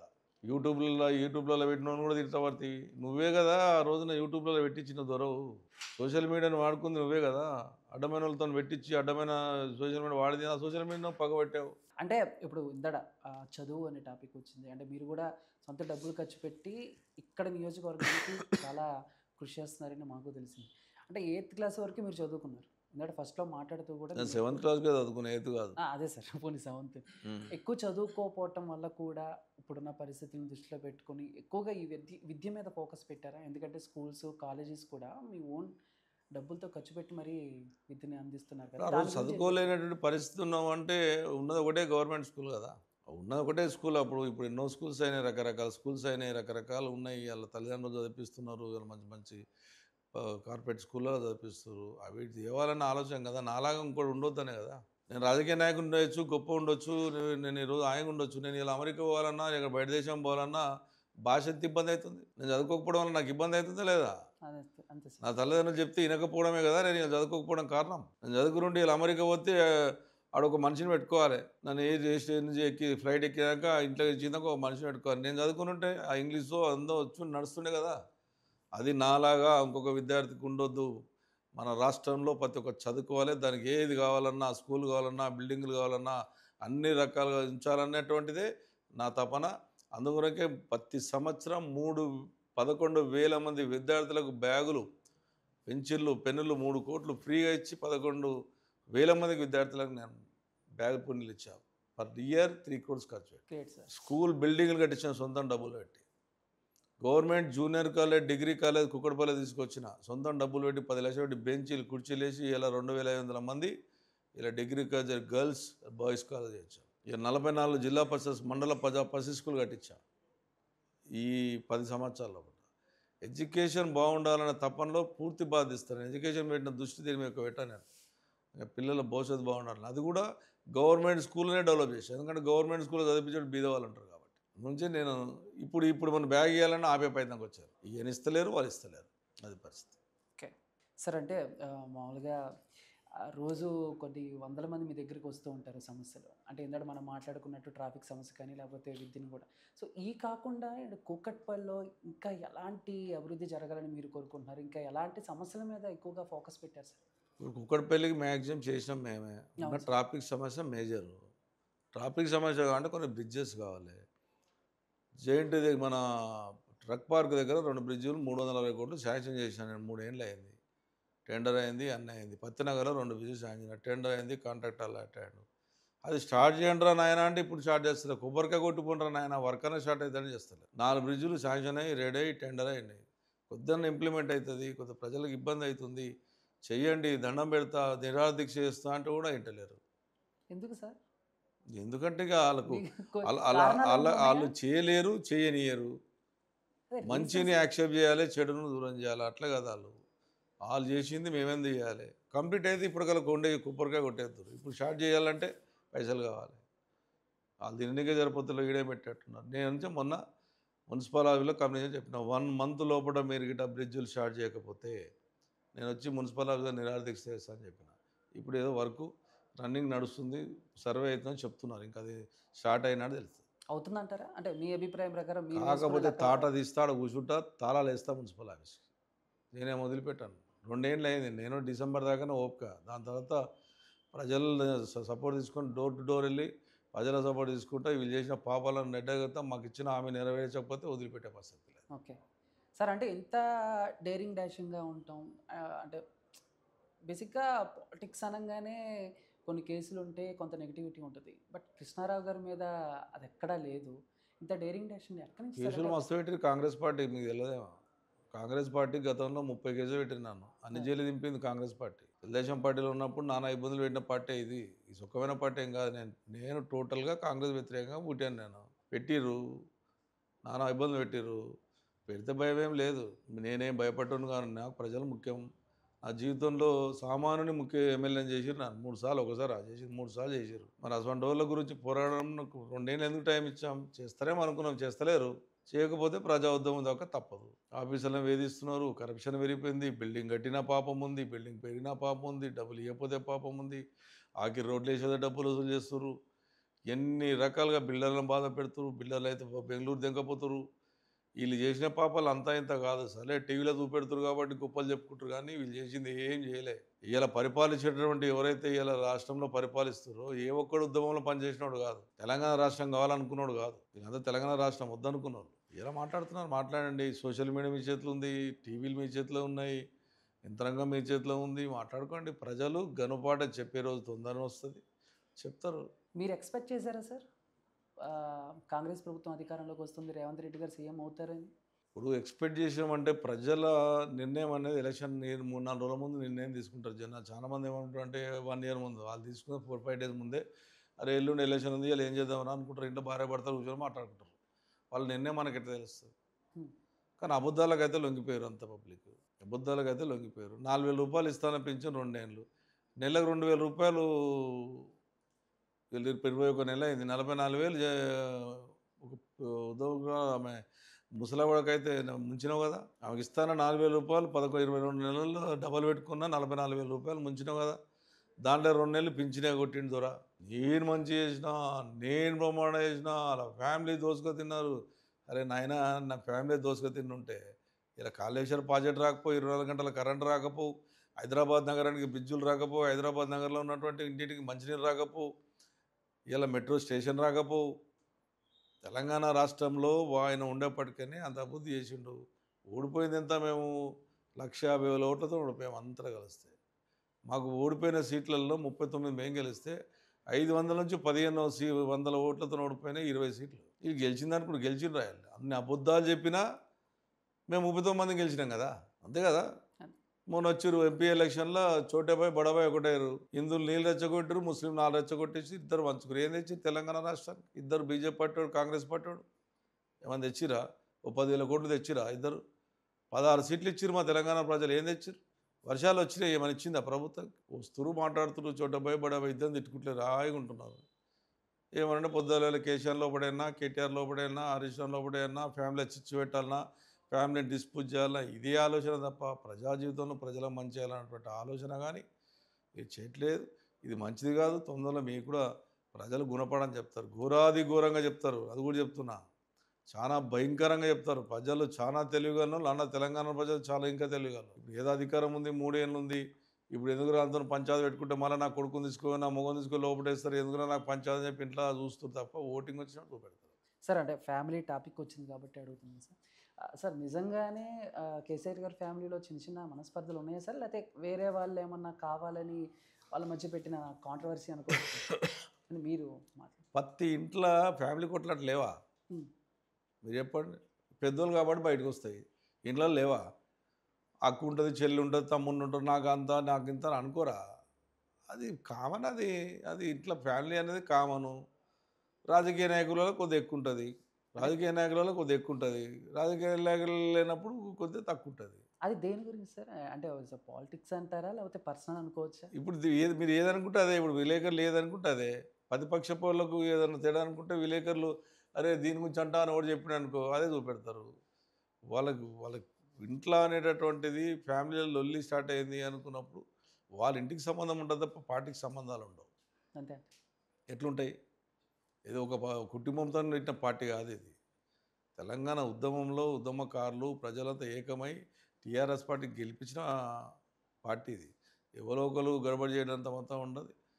వాళ్ళు కూడా ఆలోచన చేసుకోవాలి, ఏంటంటే మంచి జరిగింది ఆ ప్రభుత్వమా ఈ ప్రభుత్వం ఆలోచన చేసుకోవాలి. సార్ అంటే కవిత గారిని సస్పెండ్ చేయటం కూడా పార్టీ నుంచి దీన్ని ఎలా తీసుకోవాలంటారు? అంటే సో ఇంకా ఎలక్షన్స్కి చాలా ఉంది కాబట్టి, అంటే ఎవరు తప్పు చేసినా కూడా ఇలాగే పార్టీ సిద్ధాంతాలను దృష్టిలో పెట్టుకుని ఇలాగే బిహేవ్ చేస్తామని జనాల్లో సంకేతాలు పంపించడానికైనా, లేకపోతే టీఆర్ఎస్ పార్టీ అయినా కానీ ఏ పార్టీ అయినా నా బిడ్డనా నా కొడుక నా తల్లే కాదు, ఒక పార్టీలో 60 లక్షల మంది సభ్యత్వాలు ఉన్నాయి, అందరికి హక్కు ఉంటుంది, అందరి అభిప్రాయ ప్రకారమే అసంటోళ్ళమే నిర్ణయం తీసుకుంటారు. అంతే తప్ప నా ఇంటి నా కుటుంబం కాబట్టి ఒక తీరు, నా కుటుంబం కాదు ఒక తీరు ఉంటే పార్టీ అనరు దాన్ని. అది రాజరికం అంటారు. ఇది ప్రజాస్వామ్యం. ఇది అంబేద్కర్ రాసిన రాజ్యాంగం ప్రకారము ప్రజాస్వామ్యంలో ఒక పార్టీలో కార్యకర్తల అభిప్రాయం మేరకే అసలు నిర్ణయాలు తీసుకుంటారు తప్ప నాకు ఇట్లా బంధువు అని చెప్పి నాకు తోటి వెంబడి తిరుగుతాడు అని చెప్తే అయితే కాదు. ఇది సరైన టైంలో నిర్ణయం కరెక్ట్ టైం తీసుకున్నారు. అటువంటి ఆలోచన మంచిది కాదు. ఆలోచన కూడా చేసినటువంటి వాళ్ళకు కూడా అది కరెక్ట్ కాదు. అధికారం ఉన్నప్పుడు మాట్లాడితే మంచిది, అధికారం లేనాక మాట్లాడడం అనేది బాధాకర విషయం. ఓకే సార్, అంటే టీఆర్ఎస్ నుంచి బీఆర్ఎస్గా మారిన తర్వాత అంటే కొంచెం సెంటిమెంట్స్ నమ్ముతూ ఉంటారు చాలామంది. అంటే ఇటు సినిమా ఇండస్ట్రీలో కానీ ఇటు పాలిటిక్స్లో కానీ ఎక్కువగా నమ్ముతూ ఉంటారు. ఈ పేరు చేంజ్ చేసిన తర్వాత ఏమన్నా కొంచెం బ్యాడ్ టైం స్టార్ట్ అయింది అనుకోవచ్చా కేసీఆర్ గారి ఫ్యామిలీకి కానీ, లేకపోతే మీ పార్టీకి కానీ? ఇలా ఇప్పుడు పేరు గురించి నేను చెప్పను, కేసీఆర్ గురించి నేను చెప్పను, టీఆర్ఎస్ పార్టీ తప్పు చేసిందని నేను చెప్పాను. తప్పు చేసింది ఏంటంటే వాళ్ళు చెప్పిన అబద్ధాలు మేము చెప్పలేకపోయినాము. ఎందుకంటే మేము అబద్ధాలు చెప్పి మేమెందుకు ప్రజలు మోసం చేయాలని మేము అనుకున్నాం. ఏమనగానే మేము ముఖ్యమంత్రి కావాలి, మా గోలీ అదే, ప్రజలు ఏమైతే నాకేందని ఏ అబద్ధాలు ఆడినా ఇంటికి బంగారం ఇస్తా తులము ఏదంటే అది ఇచ్చేస్తే ఫస్ట్ నేను ముఖ్యమంత్రి కావాలనుకున్న వాళ్ళకు ఆయన సభ చెప్పి ప్రజలు చూడు, ఆ ప్రజలు ఆలోచన చేసుకోవాలి. అంతేగాని ఓడిపోయినాం బాధ కాదు. ప్రజలు కూడా ఆ రోజు ఆయన ఇచ్చిన హామీలు నెరవేర్చిండా లేదని ప్రజలు తెలుసు. ఇప్పుడు 2 ఏళ్లలో ఈ దొర ఏం చేసినని ఈయన తెలుసు. ప్రజల్ని ఏ రకంగా మోసం చేసి ఆ రోజు గడుపుకోవాలనేటువంటి తపన అతనికి ఉంది. ఈ రాష్ట్రాన్ని బాగు చేయాలి, తెలంగాణ రాష్ట్రంలో అగ్రస్థానంలో భారతదేశంలో ఉండాలనేది మా కేసీఆర్కి ఉండే. కానీ ఇలా పొద్దున నుంచి సాయంత్రం 6 గంటల లోపల ఏం చేయాలనేది ఈ ముఖ్యమంత్రికి ఉంది. కాబట్టి ఆ ముఖ్యమంత్రికి మొదటి డిఫరెన్స్ ఇది. రేపు ఏమైనా కానీ ఫస్ట్ ఇవాళ మొన్న ఈవినింగ్ కాల్ ఏం కావాలంటాడు ఆయన అట్లాగా జనరేషన్ పిలిచేలా జనరేషన్ మన తర్వాత జనరేషన్ బాగుండాలనుకుంటే ఆయన మరి అది కరెక్టా ఇది కరెక్ట్ అనేది ప్రజలు నిర్ణయించుకోవాలి, యూత్ నిర్ణయించుకోవాలి. సార్ అటు చంద్రబాబు నాయుడు గారి హయాంలో వర్క్ చేశారు, ఇటు కేసీఆర్ గారి హయాంలో వర్క్ చేశారు. సో ఏంటి సార్ ఇద్దరు మధ్య ఆ డిఫరెన్సెస్ కానీ, లేకపోతే ఇద్దరు విజన్ కానీ ఎలా ఉంటుంది ఏంటంటే ఏం ఇప్పుడు చెప్తారు? చంద్రబాబు డివిజన్లో ఆయన గొప్పోడు, ఈయన విజన్లో ఈయన గొప్పోడు. ఆయన విజన్ ఆయన గొప్ప పని చేశాడు. ఆయన తక్కువ లీడర్ ఏం కాదు. ఇలా భారతదేశంలో ప్రధానమంత్రి కన్నా సీనియర్ లీడర్ అయినా ఇలా భారతదేశంలో ఆయనే సీనియర్ లీడర్ చంద్రబాబు నాయుడు గారు. ఆయన చేసిన గొప్పతనం ఆయన చేశాడు, ఈయన గొప్పతనం ఈయన చేస్తాడు. అంటే డిఫరెన్సెస్ ఇద్దరు రాజకీయాల్లో ఉన్నారు కదా ఇలా. సో డిఫరెన్సెస్ ఉంటాయి కదా. ఏదున్నా 2 రాష్ట్రంలో కూడా మేమే కదా ఉన్నది. ఇద్దరు రాష్ట్రంలో ఒకటే రక్తం ఉన్నాం కదా. అంటే డిఫరెన్సెస్ ఏవో కొన్ని ఉంటాయి కదా. అంటే ఇప్పుడు మీకు ఆంధ్రప్రదేశ్ రాజకీయాలు అవుతీరు ఉంటాయి, తెలంగాణ రాష్ట్రాలు అవుతీరు ఉంటాయి. ఆంధ్రప్రదేశ్ రాజకీయాలలో కొన్ని డిఫరెన్స్ ఉంటాయి, తెలంగాణ రాష్ట్రంలో డిఫరెన్స్ ఉంటాయి. మా పాటకు ఆంధ్రప్రదేశ్ పాటకు కొంత డిఫరెన్స్ ఉంటాయి. కానీ భాష ఏదైనా ఒకటే కదా ఒకటే. మాట్లాడేది. అవును, అవును, అవును. కాబట్టి మా ఇద్దరి మధ్యలో అన్నదమ్ములా విడిపోయినాం తప్ప మేమేం కొట్లాడుకునేది ఏం లేదు. సరే ఆ రాష్ట్రం గురించి వాళ్ళు కావాలని కొట్లాడుకుంటారు, మా రాష్ట్రం గురించి మేము కొట్లాడుకుంటాం, అది కామన్. అన్నదమ్ములు కొట్లాడుకుంటారు. ఏంటంటే నాకు ఆస్తి నాకు తక్కువ ఇచ్చినాను వాడు పెద్దోడు అంటాడు, ఏ నువ్వు పెద్దోడు కూడా ఎక్కువ తీసుకో చిన్నోనికి ఇవ్వాలని వీడంటాడు, నేను చిన్నోని ఇంటికి ఆ చిన్నోనికి ఎక్కువ ఇవ్వాలని తల్లిని కొట్లాడతాడు. అట్లా కొట్లాడుకుంటాం తప్ప వ్యక్తిగతంగా అభిప్రాయాలు ఏముంటాయి ఎవరన్నా. ఆ రాష్ట్ర ముఖ్యమంత్రి కానీ ఈ రాష్ట్ర ముఖ్యమంత్రి వ్యక్తిగతాలు ఏముంటాయి. సరే అంటే ఇప్పుడు మా గోరి ఒకటే, కేంద్ర ప్రభుత్వంలో ఉన్నటువంటి సెంటర్ పార్టీల తెరవద్దు, రాష్ట్ర పార్టీలో ఉన్నటువంటి గెలిపించుకుంటే రాష్ట్ర భవిష్యత్తు గురించి ఆలోచన చేస్తారు. ఈ కేంద్ర పార్టీ కాంగ్రెస్ బీజేపీ గిట్ట మనం ఓటేస్తే ప్రతిదీ డిక్లేర్ చేయాలన్నా ఆ ఢిల్లీలో చెప్పాలి. ఈడ ఒక చిన్న బ్రిడ్జ్ స్టార్ట్ చేయాలన్నా ఢిల్లీలో పర్మిషన్ ఇవ్వాలి, వానికి ఇంత ముట్ట చెప్పాలి. అవన్నీ ఎందుకు, మన రాష్ట్రంలో ఉన్న ప్రజలు బాగుండాలనుకుంటున్నాం మనం. అందుగురించి రాష్ట్రాల పార్టీలకు ఓటేస్తే రాష్ట్ర ప్రజల భవిష్యత్తు మంచిగా ఉంటుంది. సరే అంటే మామూలుగా ఒక వ్యక్తి రాజకీయాల్లోకి వస్తే సో వాళ్ళ రిలేటివ్స్ కానీ లేకపోతే వాళ్ళ బంధువులు కానీ సో ఇంట్లో వాళ్ళు కానీ అందరూ వస్తారు. బట్ మీ వైపు చూసుకుంటే ఎందుకు ఫ్యామిలీని ఎక్కువగా పాలిటిక్స్లోకి ఇన్వాల్వ్ చేయదలుచుకోలేదా, లేకపోతే మీకు ఇష్టం లేదా, లేకపోతే వారసత్వ రాజకీయాల మీద ఇంట్రెస్ట్ లేదా? ఇప్పుడు మాకున్న మా తమ్ముళ్ళు ఉంటారు ఇద్దరు. మాకు ఇంట్రెస్ట్ ఉంది అని, మా అన్న ఉన్నాడు కదా, మా అన్నకు సపోర్ట్ కావాలి, మా అన్న ప్రజా జీవితంలో మంచిగా ఉన్నాడు, మా అన్న బాగుంటే చాలు, మా ప్రజలు బాగుంటారు మా అన్నదమ్ములు. ఇక మా అన్నదమ్ములో ఒక దిక్కు నేను ఒక దిక్కు అంటే ప్రజలకు ఏం సాయం చేయలేం కదా, సాయం చేయలేం కదా. మా మా మా ఇంట్లో మా పిల్లలు కానీ ఎవరు కానీ రాజకీయం మీద మాట్లాడరు. నా ఎలక్షన్లో వచ్చి తిరుగుతారు తప్ప మన దాన్ని పట్టించుకోరు. వాళ్ళ బిజినెస్ ఏంది వాళ్ళు, మా తమ్ముళ్ళ బిజినెస్ తమ్మును, మా మా మా కొడుకు బాయ్స్ వాళ్ళది. రాజకీయంలో అందరిని తీసుకొచ్చి పెడతామంటే ఇప్పుడు రేవంత్ రెడ్డి గారు తమ్ముళ్ళే నడుస్తుంది. ఆ రెడ్డి అన్నా ఈ రెడ్డి అన్నా ఈడున్నాడు ఆడున్నాడు. మరి 10 ఏళ్ళు చేసాం, మేము ఎక్కడ తెచ్చుకోలేం చెడు పేరు, మాకు అవసరం లేదు అది. ఈ చల్ల ఇంకెట్లా జరుగుతుంది, ఇంకెవరు వస్తారు చెప్పలేం, కానీ ఇప్పటికైతే ఆలోచన లేదు. అంతే అంటారు. అండ్ ఇక్కడ కూకట్పల్లిలో ఉన్న రామాలయం గురించి కూడా చాలామంది మాట్లాడుతూ ఉంటారు, చాలా పవర్ఫుల్ అని. అండ్ దాని అభివృద్ధి కూడా మీరు దగ్గరుండి చూసుకుంటున్నారని విన్నాము. సో ఏంటి సార్ అలా జరుగుతుంది? డెవలప్మెంట్ అనేది రామాలయం గుడి అనేది పాత పురాణ గుడి, వందల సంవత్సరాలు ఎప్పుడో పెద్దలు మా అప్పుడిప్పుడో 100 సంవత్సరాల కింద కట్టినటువంటి గుడి, మాదన్న ఆలవరు కట్టినటువంటి గుడి. అది దానికి కూలిపోయే ప్రమాదం ఉంది కాబట్టి దాన్ని టేకప్ చేసి దాన్ని డెవలప్ చేయాలి. ఊర్లో పుట్టాము, ఊరు పెరిగాము, మాకు వేరే ఊరు లేదు, వేరే జిల్లా లేదు, మా ప్రాపర్ కుక్కట్పల్లి, మాకు ఇంకా వేరే ఊర్లు లేదు. మాకు ఇప్పుడు మీలాగా ఇది ఆంధ్ర కాదు, మీలాగా తెలంగాణలో ఎక్కడ కరీంనగర్ వరంగల్ కాదు, మాది పుట్టుకమే హైదరాబాద్ కుక్కట్పల్లి. కాబట్టి మా గ్రామాన్ని మేము డెవలప్ చేసుకోవాలి కదా, మంచిగా గ్రామాన్ని డెవలప్ చేసుకోవాలన్నప్పుడు ఆ గుడిని టేకప్ చేసాం. ఒక్కటే గుడి కాదు, ఇలా ప్రతి కుక్కటిపల్లి కాన్షియస్లో చిన్న గుళ్ళు కాదు పెద్ద గుళ్ళు కూడా కట్టిస్తూ ఉన్నాను. అన్ని గుళ్ళు, హిందూ గుళ్ళు, కొన్ని చర్చిలు కూడా కట్టించాం, కొన్ని మసీదులు సాయం చేసాం, చర్చిలకు సాయం చేసాం, గుళ్ళకు సాయం చేసాం. చేతనంత వరకు ట్రై చేస్తున్నాం. నిన్ననే శ్రీశైలంలో మా ఫాదర్ పేరు మీద బ్రహ్మాండమైన సత్రం కట్టించి వచ్చా. 22 మొన్నే ఓపెనింగ్ అయింది. ఉన్నది నడుస్తుంది, ఎట్లా చేయాలని అట్లా చేస్తాం. భగవంతుడు కలిగించిండు, తల్లిదండ్రుల దీవెనలు ఉన్నాయి, ఆ దీవెనల ప్రకారం నడుస్తున్నాం. ఉన్నప్పుడు ఖర్చు పెడతాం, చచ్చిపోయినప్పుడు చూస్తాం కదా. చనిపోకముందు చాలా మంచోడు సార్, అది సార్ ఇది సార్ అది అంటారు. చచ్చిపోయినాక 2 నిమిషాలు ఎప్పుడు వీకి కాల పెట్టేద్దాం, ఎప్పుడు తీసుకొని పొంద పెడదాం అనుకుంటారు, చూస్తారు కదా. 2 నిమిషాలు ఏడుస్తారు, తీసుకొని కథం చేస్తారు. అది చేసేంతగా 2 నిమిషాలు, దాని తర్వాత పట్టించుకుంటారా? అంతే సార్. శరీరాన్ని తీసి బయటపడేస్తారు కథం. అంటే సాధ్యమైనంత వరకు మీకు ఎంతైతే అంత ఇక్కడ కుదిరితే అక్కడ ఏదో మంచి పని చేసుకుంటూ వెళ్ళిపోదామని ఫిక్స్ అయ్యారు. ఉంది, చేయాలని ఉంది. దేవుడు సహకరించాలి, తల్లిదండ్రుల దీవెనలు ఉండాలి, కొన్ని ప్రజల ఓకే దీవెనలు సార్, ఉండాలి. కొన్ని చేయనిస్తున్నారా? ఇప్పుడున్న అధికార ప్రభుత్వం కొన్ని పనులు చేయనిస్తారా అలాగా? ఏం చేస్తున్నాం, అంత సొంత డబ్బులే కదా పెట్టేది, సొంత డబ్బులు పెట్టి నడిపిస్తున్నాము. ఎంత నా సొంత డబ్బులు పెట్టి ఇంకా నడుస్తుంది. అధికారం ఇప్పుడున్న కాంగ్రెస్ పార్టీ, పాత ఉన్న కాంగ్రెస్ పార్టీ కొద్దిగా డిఫరెన్స్ ఉండే. రాజశేఖర రెడ్డి గారు ఉండే, నిజంగా చెప్పంటే గొప్పోడు ఆయన. చంద్రబాబు నాయుడు రాజశేఖర రెడ్డి ఇద్దరు ఉన్నా కూడా ఏదైనా పోయినా పని అవుతుండే, రాజశేఖర దగ్గరికి పోయినా ప్రతిపక్షంలో పోయినా పని చేస్తుండే. ఇప్పుడు ఆ పొజిషన్ లేదు. నువ్వు పోయినావంటే 2 నిమిషాల పాటలు జాయిన్ అయ్యండి అని టీవీలకు ఇస్తూనే ఉంటావా. నేను పని మీద పోయినప్పుడు ఒక ముఖ్యమంత్రి దగ్గరికి పోయినప్పుడు పని చేసి పంపాలి. ఇప్పుడే వచ్చిండు ఎమ్మెల్యే గారు కలిసిపోయాడు, రేపు పొద్దున జైనింగ్ అని టీవీలలో ప్లాజ్మా, దా భయాన్ని పోవడం బంద్ చేసాం. ముఖ్యమంత్రి అంటాడు, కొద్దిగా తండ్రిలా అంటాడు, పిలిపించుకోవాలి, మాట్లాడాలి, ఏ ప్రతిపక్షం అన్నా పిలిపించుకోవాలి, నీకేం కావాలమ్మని అడగాలి. ఆయన మంచితనాన్ని అరే చాలా మంచివాడు రాజశేఖర ఎందుకు యాడ్ చేస్తున్నాం, ఆయన గురించి ఎందుకు గొప్పలు చెప్తున్నాం, చేశాడు కాబట్టి ప్రతిపక్షాలను పిలిపించుకున్నాడు, మాట్లాడు. ఈ తెలుగుదేశం పార్టీ అయినప్పుడు కూడా వీళ్ళందు ఎందుకు మనం దూరం పెట్టాలనుకుని దగ్గర పిలుచుకుని మాట్లాడాడు. ఆ సంస్కృతి ఉండాలి, అది లేదు ఇప్పుడు దాంట్లో. సరే అంటే కొంతమంది పెద్ద వాళ్ళు స్టేజ్ మీద మాట్లాడేటప్పుడు కూడా వేరే స్పీచ్తో పాటు పేర్లు కూడా మర్చిపోతున్నారు ఈ మధ్య. సో మీకు ఆ ఇన్సిడెంట్స్ కూడా ఐడియా ఉండుంటాయి. ఇక పేరు మాట్లాడితే వాళ్ళు ఎంత ఇబ్బంది పెట్టినో చూసావు కదా. ఇప్పుడు జనరల్గా మేము కూడా ఏం చేస్తాము, పైన వెళ్ళినప్పుడు ఎవడైతే దాన్ని ఆర్గనైజ్ చేసిండో ఆ సక్సెస్ కావాలని కోరుకున్నాడు పక్కకుంటాడు అని ఆ స్పీచ్లలో మాట్లాడేటప్పుడు తక్కువ మర్చిపోతాం. ఎవడైతే నిజంగా పనిచేసి ఆ సభ సక్సెస్ చేయాలన్నది మర్చిపోతాం. ఒక్కోసారి అవుతుంటాయి రాజకీయ నాయకులలో అవుతుంటాయి. ఇంకా సింపుల్ అయితే ఇంకెక్కువ ఉంటాయి. అది ఎక్కువ తక్కువ మంది చెప్తారు, ఎక్కువ మంది చెప్పరు వాళ్ళు హీరోలు. ఇలా ఇండస్ట్రీస్ ఒకరు పేరు చెప్పలేడని ఎన్ని ఇబ్బందులు పెట్టి జైలుకు ఆఖరికి 1 గంట సేపు అయినా జైల్లో పెట్టాలని కోపం పత్తిగా చేసి అది నిజంగా కక్ష సాధ్యం చర్య అంటే కాదంటరా. నాకు తెలియదు ఆయన జైలుకు పోయినోని. రాత్రి 6 గంటలకు నీకు బెయిల్ దొరికినాక 9 గంటలకు కూడా రిలీజ్ చేసే అధికారం ఉంటుంది జైలుకి. రెండోది ఇంకో అబద్ధం అండి ఆయన ముఖ్యమంత్రి గారు, మీకు కూడా తెలియాలి. ఏమన్నాడు అసెంబ్లీలో, ఆయన అసెంబ్లీ సాక్షిగా అన్నాడు, నన్ను తీసుకుపోయి జైలు వేసి రోజు లైట్లు వేస్తుండే జైల్లో అన్ని ఇబ్బందులు పెట్టిరు, నేను లైట్లు వేస్తే లైట్లు వేయకపోతే నేను ఏం చేస్తాను, లైట్లు వేసుకోను అనుకుంటుంటే. అసలు జైట్లలో లైట్లు బంద్ చేయరు తెలుసా మీకు. జైల్లో లైట్లు బంద్ చేయరు, 24 hours లైట్స్ ఉంటాయి. ఇక మామూలుగా కొంతమంది ఎమ్మెల్యేలు పోలేరు కాబట్టి జైలు నాకు తెలిసి నాకు రానాయన జైల్లో లైట్లు పెడతారా నాయన. లైట్ ఎందుకు పెడతారు, రాత్రి వాడని ఏమైనా వేసుకోగల అని చెప్పి లైట్లు వేస్తారన్న జైల్లో.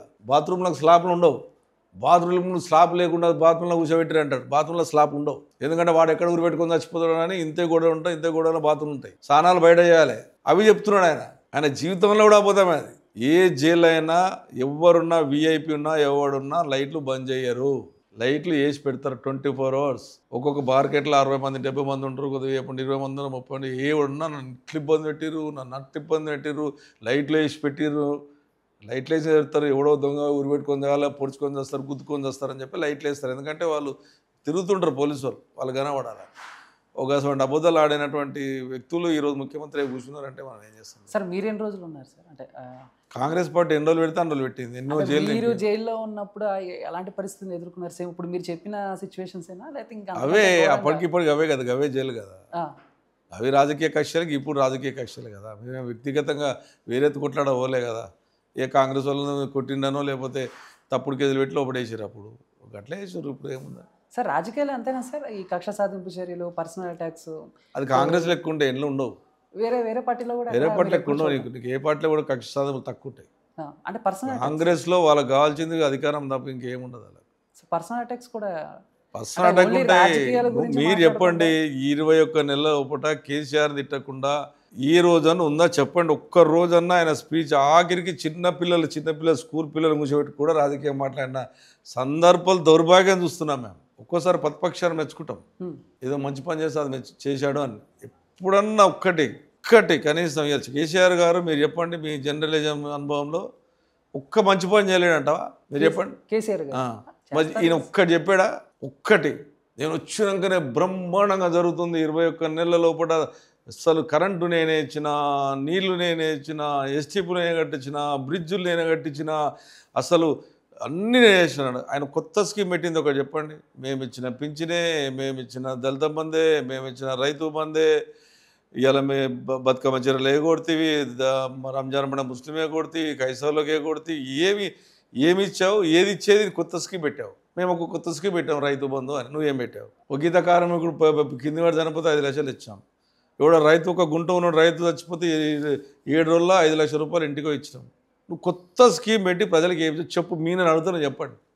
21 నెలల ఒక కొత్త స్కీము ప్రజలకు మేము ఇచ్చాను అని. ఒక్కటి ఒక్క పైసా పనిచేసినటువంటి దుర్మార్గ స్థితిలో లేరు. ఇంకా ఆయన ఏ చెప్తా ఉండు, మేము వింటుంటాం. అంతే టీవీలు చూస్తలేము ఇప్పుడు. కొంతమంది ప్రజలు ఒక 50-60% నాకు తెలిసిన వాడు కామెడీ వెళ్ళిపోతున్నారు, జెమినీ కామెడీ చూస్తారు చాలామంది. ఇవి ఎందుకు రాని సార్? ఏంటి sir me plan of action ఏంటి? మళ్ళీ పార్టీని అధికారంలోకి తీసుకురావడానికి నెక్స్ట్ ఎలాంటి వ్యూహాలు ఉండబోతున్నాయి? పార్టీకి అధికారం తీసుకురావాలి అంటే కృష్ణారావుతోనో, కేసీఆర్తోనో, కేటీఆర్తోనో కాదు. ప్రజల మార్పు కోరికి, ప్రజలు ఆ నాయకుడు బాగా చేశాడు ప్రజలు నిర్ణయిస్తే తప్ప నేను పోరాడితే కాదు. ప్రజలకు కేసీఆర్ ఉన్నప్పుడు ఏ రకంగా జరిగింది, ఈ రోజు ఏ రకంగా జరుగుతుంది, ఆ రోజు జరిగింది ఏంటి, ఈ రోజు ప్రజలు నిర్ణయం తీసుకుంటే తప్ప ఈ 2 ఏళ్ళు, ఈ 1 year అధికార పార్టీకి ఎవడు అధికారం ఉంటే వానికే కొద్దిగా ప్లస్ ఉంటుంది. ఏదైనా ఎలక్షన్స్ వచ్చినా కొద్దిగా ప్లస్లు ఉంటుంటాయి. అది రౌడీజమో, గుండాయిజమో, పోలీసు దౌర్జన్యం చేసి ఉంటుంటాయి. ప్రజలు తిరగబడరు అంటే ఏ అధికారం చూడరు, ఏం చూడరు, కుట్పడేస్తారు. ఈ రాష్ట్రంలో కాంగ్రెస్ పార్టీ నుండి 26 సీట్లు తెచ్చిన చరిత్ర ఉంది. అటువంటి మన తెలుగు వాళ్ళు చాలా గొప్పలు. అంటే అతి తక్కువ టైంలోనే జనాలు కూడా రిలీజ్ అయ్యారంటారా? అసలు భారతదేశంలో ఎన్నో ముఖ్యమంత్రులు నువ్వు చూసినా, ఏ ముఖ్యమంత్రి అన్నా వ్యక్తిగతంగా ప్రజలు తిట్టంగా చూసినా, వ్యక్తిగతంగా పేర్లు పెట్టి గలీజు మాట తిట్టిన తిట్లు ఏ ముఖ్యమంత్రిని తిట్టారా? ముఖ్యమంత్రి తిడుతున్నారు అంతే. ఇప్పుడు మనం మాట్లాడిన మాటలు పోలీసులకు వస్తే టిర్రా గిర్ర తిప్పి వాళ్ళ మీద ఏమున్నారా, ఎక్కడైనా తప్పు ఏం చూడండిరా, లేకపోతే ఇంట్లో ఆ జోలో 200 రూపాయలు పెట్టేదని అరెస్ట్ చేపిరా, ఈ రకంగా కక్ష సాధింపులు తప్ప ఆ నాయకుడు అడుగుతున్న దాంట్లో ఇంప్లిమెంట్ చేస్తే బాగుంటుంది, అతన్ని ఆకర్షంగా మనం చేసి చూపెట్టే మంచి చేద్దామన్న ఆలోచన అలాగే ఇక్కడ. ఓకే సార్, అంటే ఒక స్టేట్లో జరిగిన ఎలక్షన్స్ వేరే స్టేట్ మీద ఇంపాక్ట్ చూపిస్తే అని నమ్ముతారా? ఎందుకంటే ఏ స్టేట్ ఆ స్టేట్ రాజకీయాలు అంతే అంటారు.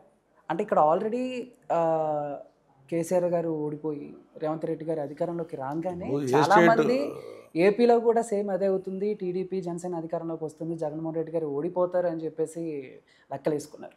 సో నేను దాన్ని దృష్టిలో పెట్టి అడుగుతున్నాను, ఎందుకంటే ఆ రాష్ట్ర ప్రజలు, ఆ రాష్ట్ర డివిజన్ గురించి ఆ రాష్ట్ర ప్రజలు నిర్ణయించుకుంటారు, మాకు సంబంధం లేని ఇష్యూ. నా వ్యక్తిగతంగా కోరిక ఆ రాష్ట్రాలు ఈ రాష్ట్ర ప్రజలు బాగుండాలని కోరుకుంటారు అంతే. అంతే తప్ప ఆ రాష్ట్రము గురించి ఆ రాష్ట్ర నాయకుల గురించి నేను మాట్లాడలేను. బట్ ఒక ఒపీనియన్ ఉంటుంది కదా సార్, ఇప్పుడు సో ఎలా చేస్తున్నారు ఏంటి? ఇప్పుడు ఆ రాష్ట్రానికి ఈ రాష్ట్రానికి డిఫరెన్స్ చాలా ఉంటాయి. ఆ రాష్ట్రానికి రాజధాని కావాలి. నిజంగా రాజధాని కావాలంటే నేను మొన్న వెళ్ళాను, ఒక 6 days బ్యాక్ వెళ్ళాను అమరావతి దిక్కు. నేను మావాడు వచ్చి అమరావతి చూద్దాం పోదాం పోతే పాపం విడగొట్టినప్పుడు, రాష్ట్రాన్ని విడిపోట్టినప్పుడు ఈ రాష్ట్రాన్ని ఆ రాష్ట్రానికి కొన్ని పైసలు, ఈ రాష్ట్రానికి కొన్ని పైసలు ఇచ్చి కేంద్ర ప్రభుత్వం ఇచ్చి ఉంటే బాగుండేది కాంగ్రెస్ పార్టీ. ఈ రాష్ట్రానికి రూపాయి లేదు, ఆ రాష్ట్రానికి రూపాయి లేదు. ఇప్పుడు వాళ్ళకి కనీసం ఒక 50,000 కోట్లు 1,00,000 కోట్లు వాళ్ళు రిలీజ్ చేసి ఒక రాజధానికి కట్టించి కేంద్ర ప్రభుత్వం నిధులు తెచ్చి రోడ్లు డ్రైనేజీలు వేసి వాళ్ళకి ఇవ్వాల్సిన అవసరం ఉంది మాకు. ఎందుకంటే ఆల్రెడీ మాకు హైదరాబాద్లో ఒక అసెంబ్లీ ఉంది, సెక్రటరియట్ ఉంది, అన్నీ ఉన్నాయి. వాళ్ళకు కూడా కట్టించి వాళ్ళకి డబ్బు ఇచ్చి ఉంటే బాగుండేది. ఆ రాష్ట్ర ప్రజలను, ఆ రాష్ట్ర ప్రజానికాన్ని కాంగ్రెస్ పార్టీ కానీ, ఈ రాష్ట్రానికి కొత్తగా రాష్ట్రం ఏర్పడింది, దీనికి జాతీయ హోదాలు ఇచ్చి కొన్ని ప్రాజెక్టులకు కాళేశ్వరం ప్రాజెక్టు వంటిది ఇచ్చి కొంత ఏగిడోడు ఇంప్లిమెంట్ చేసి ఉంటే 2 రాష్ట్రాలకు కొంత అమౌంట్ ఇచ్చి ఉంటే బాగుండేది. చేసుకున్నారు, రాష్ట్రాల మధ్యలో చిచ్చు పెట్టిండ్రు, రాష్ట్రాల మధ్య చేసినట్టు ఆలోచన చేసి ఈ ఉద్యమాన్ని తట్టుకోలేక రాష్ట్రాన్ని ఇచ్చింది తప్ప కేసీఆర్ గారి బలంతో ప్రజా ఉద్యమంలో ఏ రకంగా అయితే ప్రజలు బయటకు వచ్చి మా రాష్ట్రం మాగాలని కోరుకురు న్యాయమైన పరంగా ఇచ్చారు తప్ప భయంతో ఇచ్చినటువంటి రాష్ట్రం తప్ప వాళ్ళు ఈ రాష్ట్రాలు బాగు చేయాలని అనుకుంటున్నట్టు ఇవ్వలేదు.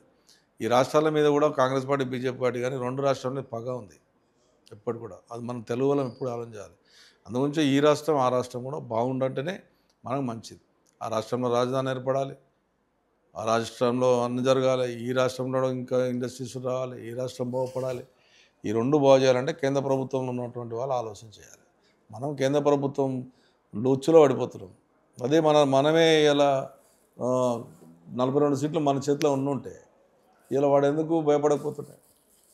ఆ భయం లేకనే మనం నిధులు ఇస్తలేదు ఆ రాష్ట్రానికి, ఈ రాష్ట్రం. ఏదో 2,000 కోట్లు ఇచ్చి 2 ఏళ్ల దాకా 2,000 కోట్లు ఇచ్చినా, 2,000 కోట్లు ఇచ్చిన ప్రధానమంత్రి అంటుంటాయి. అసలు ఏం సరిపోతాయి? 1,00,000, 2 లక్షల కోట్లు ఆంధ్రప్రదేశ్కి ఇస్తే కొలిక్కి వస్తుంది. ఈ రాష్ట్రానికి 1,00,000 కోట్లు ఇస్తే ఈడ కొలిక్కి వస్తుంది. అప్పుడు 2 రాష్ట్రాలు బాగుంటాయి. సో అంటే ఎక్కువ కేంద్ర ప్రభుత్వాలు కూడా ఇక్కడ, అంటే ఇక్కడ తెలంగాణ ప్రజలు ఫీల్ అయ్యేది కూడా ఎక్కువ వాళ్ళకే ఎక్కువ సదుపాయాలు వస్తున్నాయి, ఇటు ఆంధ్రకి ఎక్కువ సదుపాయాలు వస్తున్నాయి, ఇటు తెలంగాణకి ఎందుకో కొంచెం చిన్న చూపు చూపిస్తున్నారు అనేది ఒకటి ఉంది. అది ఎంతవరకు కరెక్ట్ అంటారు? మన 16 మందిని గెలిపించారు మన ప్రజలు. మన చిన్న చూపు చూడరు. 8 కాంగ్రెస్, 8 బీజేపీ గెలిపించారు. గెలిపించారు, వీళ్ళతో వీళ్ళకి చేయకుండా గెలిపిస్తారు అని వేసి రోడ్లు. ఆ రాష్ట్రం ఇప్పుడు అంతే మరి. ఇప్పుడు ఆ రాష్ట్రంలో అంటే ఆ రాష్ట్రంలో ఇలా ఆ 15 మంది విడ్డ్రా చేస్తే 16 మంది దిగిపోతాడు. వీడు ఉందా పరిస్థితి? మనమే 16 మంది మీ టీఆర్ఎస్ పార్టీ గెలిచినట్టే గజగజలాడుతున్నాయి కదా. బట్ ఎందుకు సార్ ఆ డిఫరెన్సెస్ ఎందుకు? అక్కడ ఏమన్నా ఇప్పుడు అక్కడ 17 సీట్లు 22 సీట్లు లేకపోతే ప్రభుత్వం, కేంద్ర ప్రభుత్వం ప్రధానమంత్రి లేడు. అదే అంటారా? లేకపోతే పర్సనల్ అంతే. చంద్రబాబు నాయుడు గారు, ఇటు పవన్ ఆడ కళ్యాణ్ 22 ఆ ప్రజలు, అక్కడున్న ప్రజలు, అక్కడ ఉన్నటువంటి వాళ్ళని 25 సీట్లు సంబంధించిన 25 మందిని విత్డ్రా చేసుకుంటే ఇలా కేంద్ర ప్రభుత్వం పడిపోయే ప్రమాదం ఉంది. ఇక్కడ అది కాదు కదా. బీజేపీకి 8, కాంగ్రెస్ 8 ఇచ్చింది. చోటబాయ్కు 8, బడాబాయ్కి 8 ఇచ్చారు. ఇలా చేయకున్నా సరే మనం గెలిపించేసారు. కేసీఆర్ని ఓడగొట్టి వీళ్ళంతా మనకి ఈడేందుకు రూపాయి ఇవ్వాలి, మనకు భయం ఏడుంటే అడియాలని అనిస్తారు. Okay sir, last question sir. అంటే బేసిక్గా కూకట్పల్లి అనగానే ఇక్కడ చాలామంది ఎక్కువ మంది తెలుగు పీపుల్స్ ఉంటారు. అంతేకాకుండా కొన్ని ఫేమస్ ఫుడ్స్ చాలా చెప్తూ ఉంటారు. బట్ సోషల్ మీడియాలో కానీ చూస్తే అండ్ కూకట్పల్లి మొత్తానికి ఒక చిన్న మచ్చలాగా కూకట్పల్లి కేపీహెచ్పి మెట్రో మీకు ఐడియా ఉంటుంది ప్రాస్టిట్యూషన్ జరుగుతుంది అని చెప్పి. సో దీన్ని ఎంతవరకు అంటే చాలామంది మెట్రో అంటే అక్కడక్కడ కొంచెం వ్యభిచారం జరుగుతున్న సీన్స్ కూడా మనం సోషల్ మీడియాలో చూస్తూ ఉంటాం. సో దీనివల్ల చాలామంది ప్రజలు కూడా ఇబ్బంది పడుతూ ఉంటారు కదా. ఇప్పుడు కుక్కట్పల్లి అంటే అందరూ నిజాంపేట కుక్కట్పల్లి అంటారు మీ టీవీలు. ఐదనాళ్ళు ఏం జరిగిందంటే కుక్కట్పల్లి అని వేస్తారు. మియ్యపూలు ఏం జరిగిందంటే కుక్కట్పల్లి వేస్తారు. ఇది ఫేమస్ కుక్కట్పల్లి. అమెరికాలో పోయి నీకు హైదరాబాద్ తర్వాత కుక్కట్పల్లి పేరు చెప్తారు. అమెరికాలో నీ పక్కన షెల్లింగపల్లి పేరు చెప్పరు. ఏడున్నారంటే కుక్కట్పల్లిలో ఉంటాడు. మాదాపూర్లో ఉంటాడు, కుక్కట్పల్లి ఉంటాడు. అంటే కుక్కట్పల్లికి అటువంటి ఫేమస్ పేరు అది. కాబట్టి ఏ ఏరియాలో జరిగినా కుక్కట్పల్లి పేరు వాడుతూ ఉంటారు. ఎన్నో మునిగిపోయిందంటే కుక్కట్పల్లి మునిగిపోయింది అంటారు. ఇక్కడ కుక్కట్పల్లి పోటీ ఇంత పెద్ద వర్షాలు వచ్చినా చూసి ఎక్కడ కూడా అన్ని వర్క్ చేసినాం, అన్ని రిటర్న్లో కట్టాం. కాబట్టి ఇటువంటి జరగాలంటే కొన్ని హాస్టల్స్ ఎక్కువైపోయాయి, రకరకాల ప్రాబ్లమ్స్ అని హాస్టల్ వల్ల కొన్ని ఇబ్బంది జరుగుతున్న మా దృష్టికి వచ్చింది. కంట్రోల్ చేస్తున్నాం కానీ ఏడాది ఇప్పుడు జనరేషన్ సంగతి తెలియదేముంది. ఈ ప్రభుత్వం డ్రగ్స్ను గంజాయిని తగ్గించి రాత్రి 9 గంటలకి హాస్టల్స్ను కానీ బంద్ చేస్తే కొద్ది కంట్రోల్ అవుతుంది. పోలీసు దృష్టి తీసుకెళ్ళాం. వాళ్ళు కూడా ప్రయత్నం చేస్తారు. కాదని లేదు అన్నయ్య మాట ఆపేది కన్నా ఏడేంటున్నారు ఇవ్వాలి. జనాలు చాలా ఇబ్బంది పడుతున్నారు. ఎందుకంటే సోషల్ మీడియాలో కానీ లేకపోతే కొన్ని సినిమాల్లో కూడా సో కేపీహెచ్పి నీకు సుప్రీంకోర్టు ఆర్డర్ ఇచ్చినాక నువ్వేం చేస్తావు చెప్పండి. న్యాయస్థానానికి వ్యతిరేకంగా మనం పోలేం కదా. న్యాయస్థానమే డైరెక్షన్ ఇచ్చింది. ఇద్దరు కలిసి ఉండొచ్చు, ఎవరు అనేది వాళ్ళిద్దరికి ఇష్టం ఉంటే ఏమైనా చేయొచ్చు అన్నప్పుడు సుప్రీంకోర్టు ఆర్డర్ అది మరి బహిరంగంగా అది మనం ఏం చేయలేం కదా. నువ్వు పోలీసులు అరెస్ట్ చేస్తే తీసుకొచ్చి చూపెడుతురు కదా. నేను ఏం చేయమంటావు చెప్పాలను.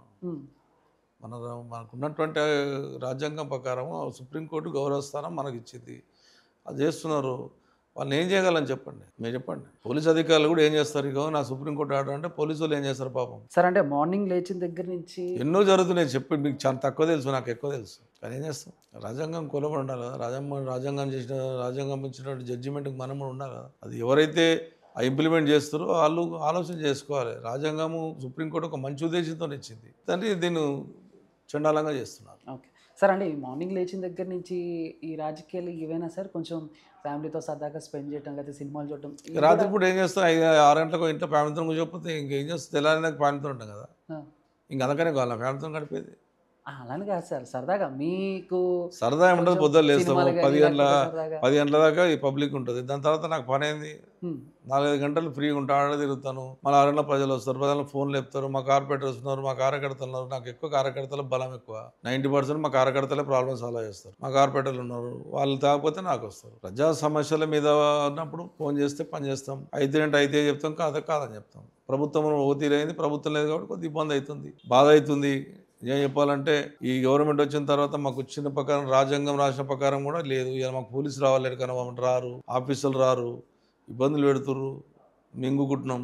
మా ప్రజలు బాగుండాలి, మా ప్రజలకు ఇబ్బంది జరగకుండా సరే నడవని అంటున్నాం. కానీ ప్రజలు కూడా కష్టపడుతున్నారు. ఏం చేయాలి? సినిమాలు చూడరా సార్? ఇది కూడా వాళ్ళకి ఎప్పుడన్నా పట్టుకపోతారు, వెళ్ళి ఆ అసోసియేషన్ పట్టుకపోతారు. చూపండి, నాకు పర్సనల్ ఇంట్రెస్ట్ ఉండదు. కానీ థియేటర్కి వెళ్ళి చూస్తారా సార్? అదే ఇంట్లోనే పర్సనల్ ఎవరో వస్తారు. ఇక మా హీరో ఉంది సార్ రండి చూడమంటే చూసుడు తప్ప నాకు పర్సనల్గా ఇంట్రెస్ట్ లేదు.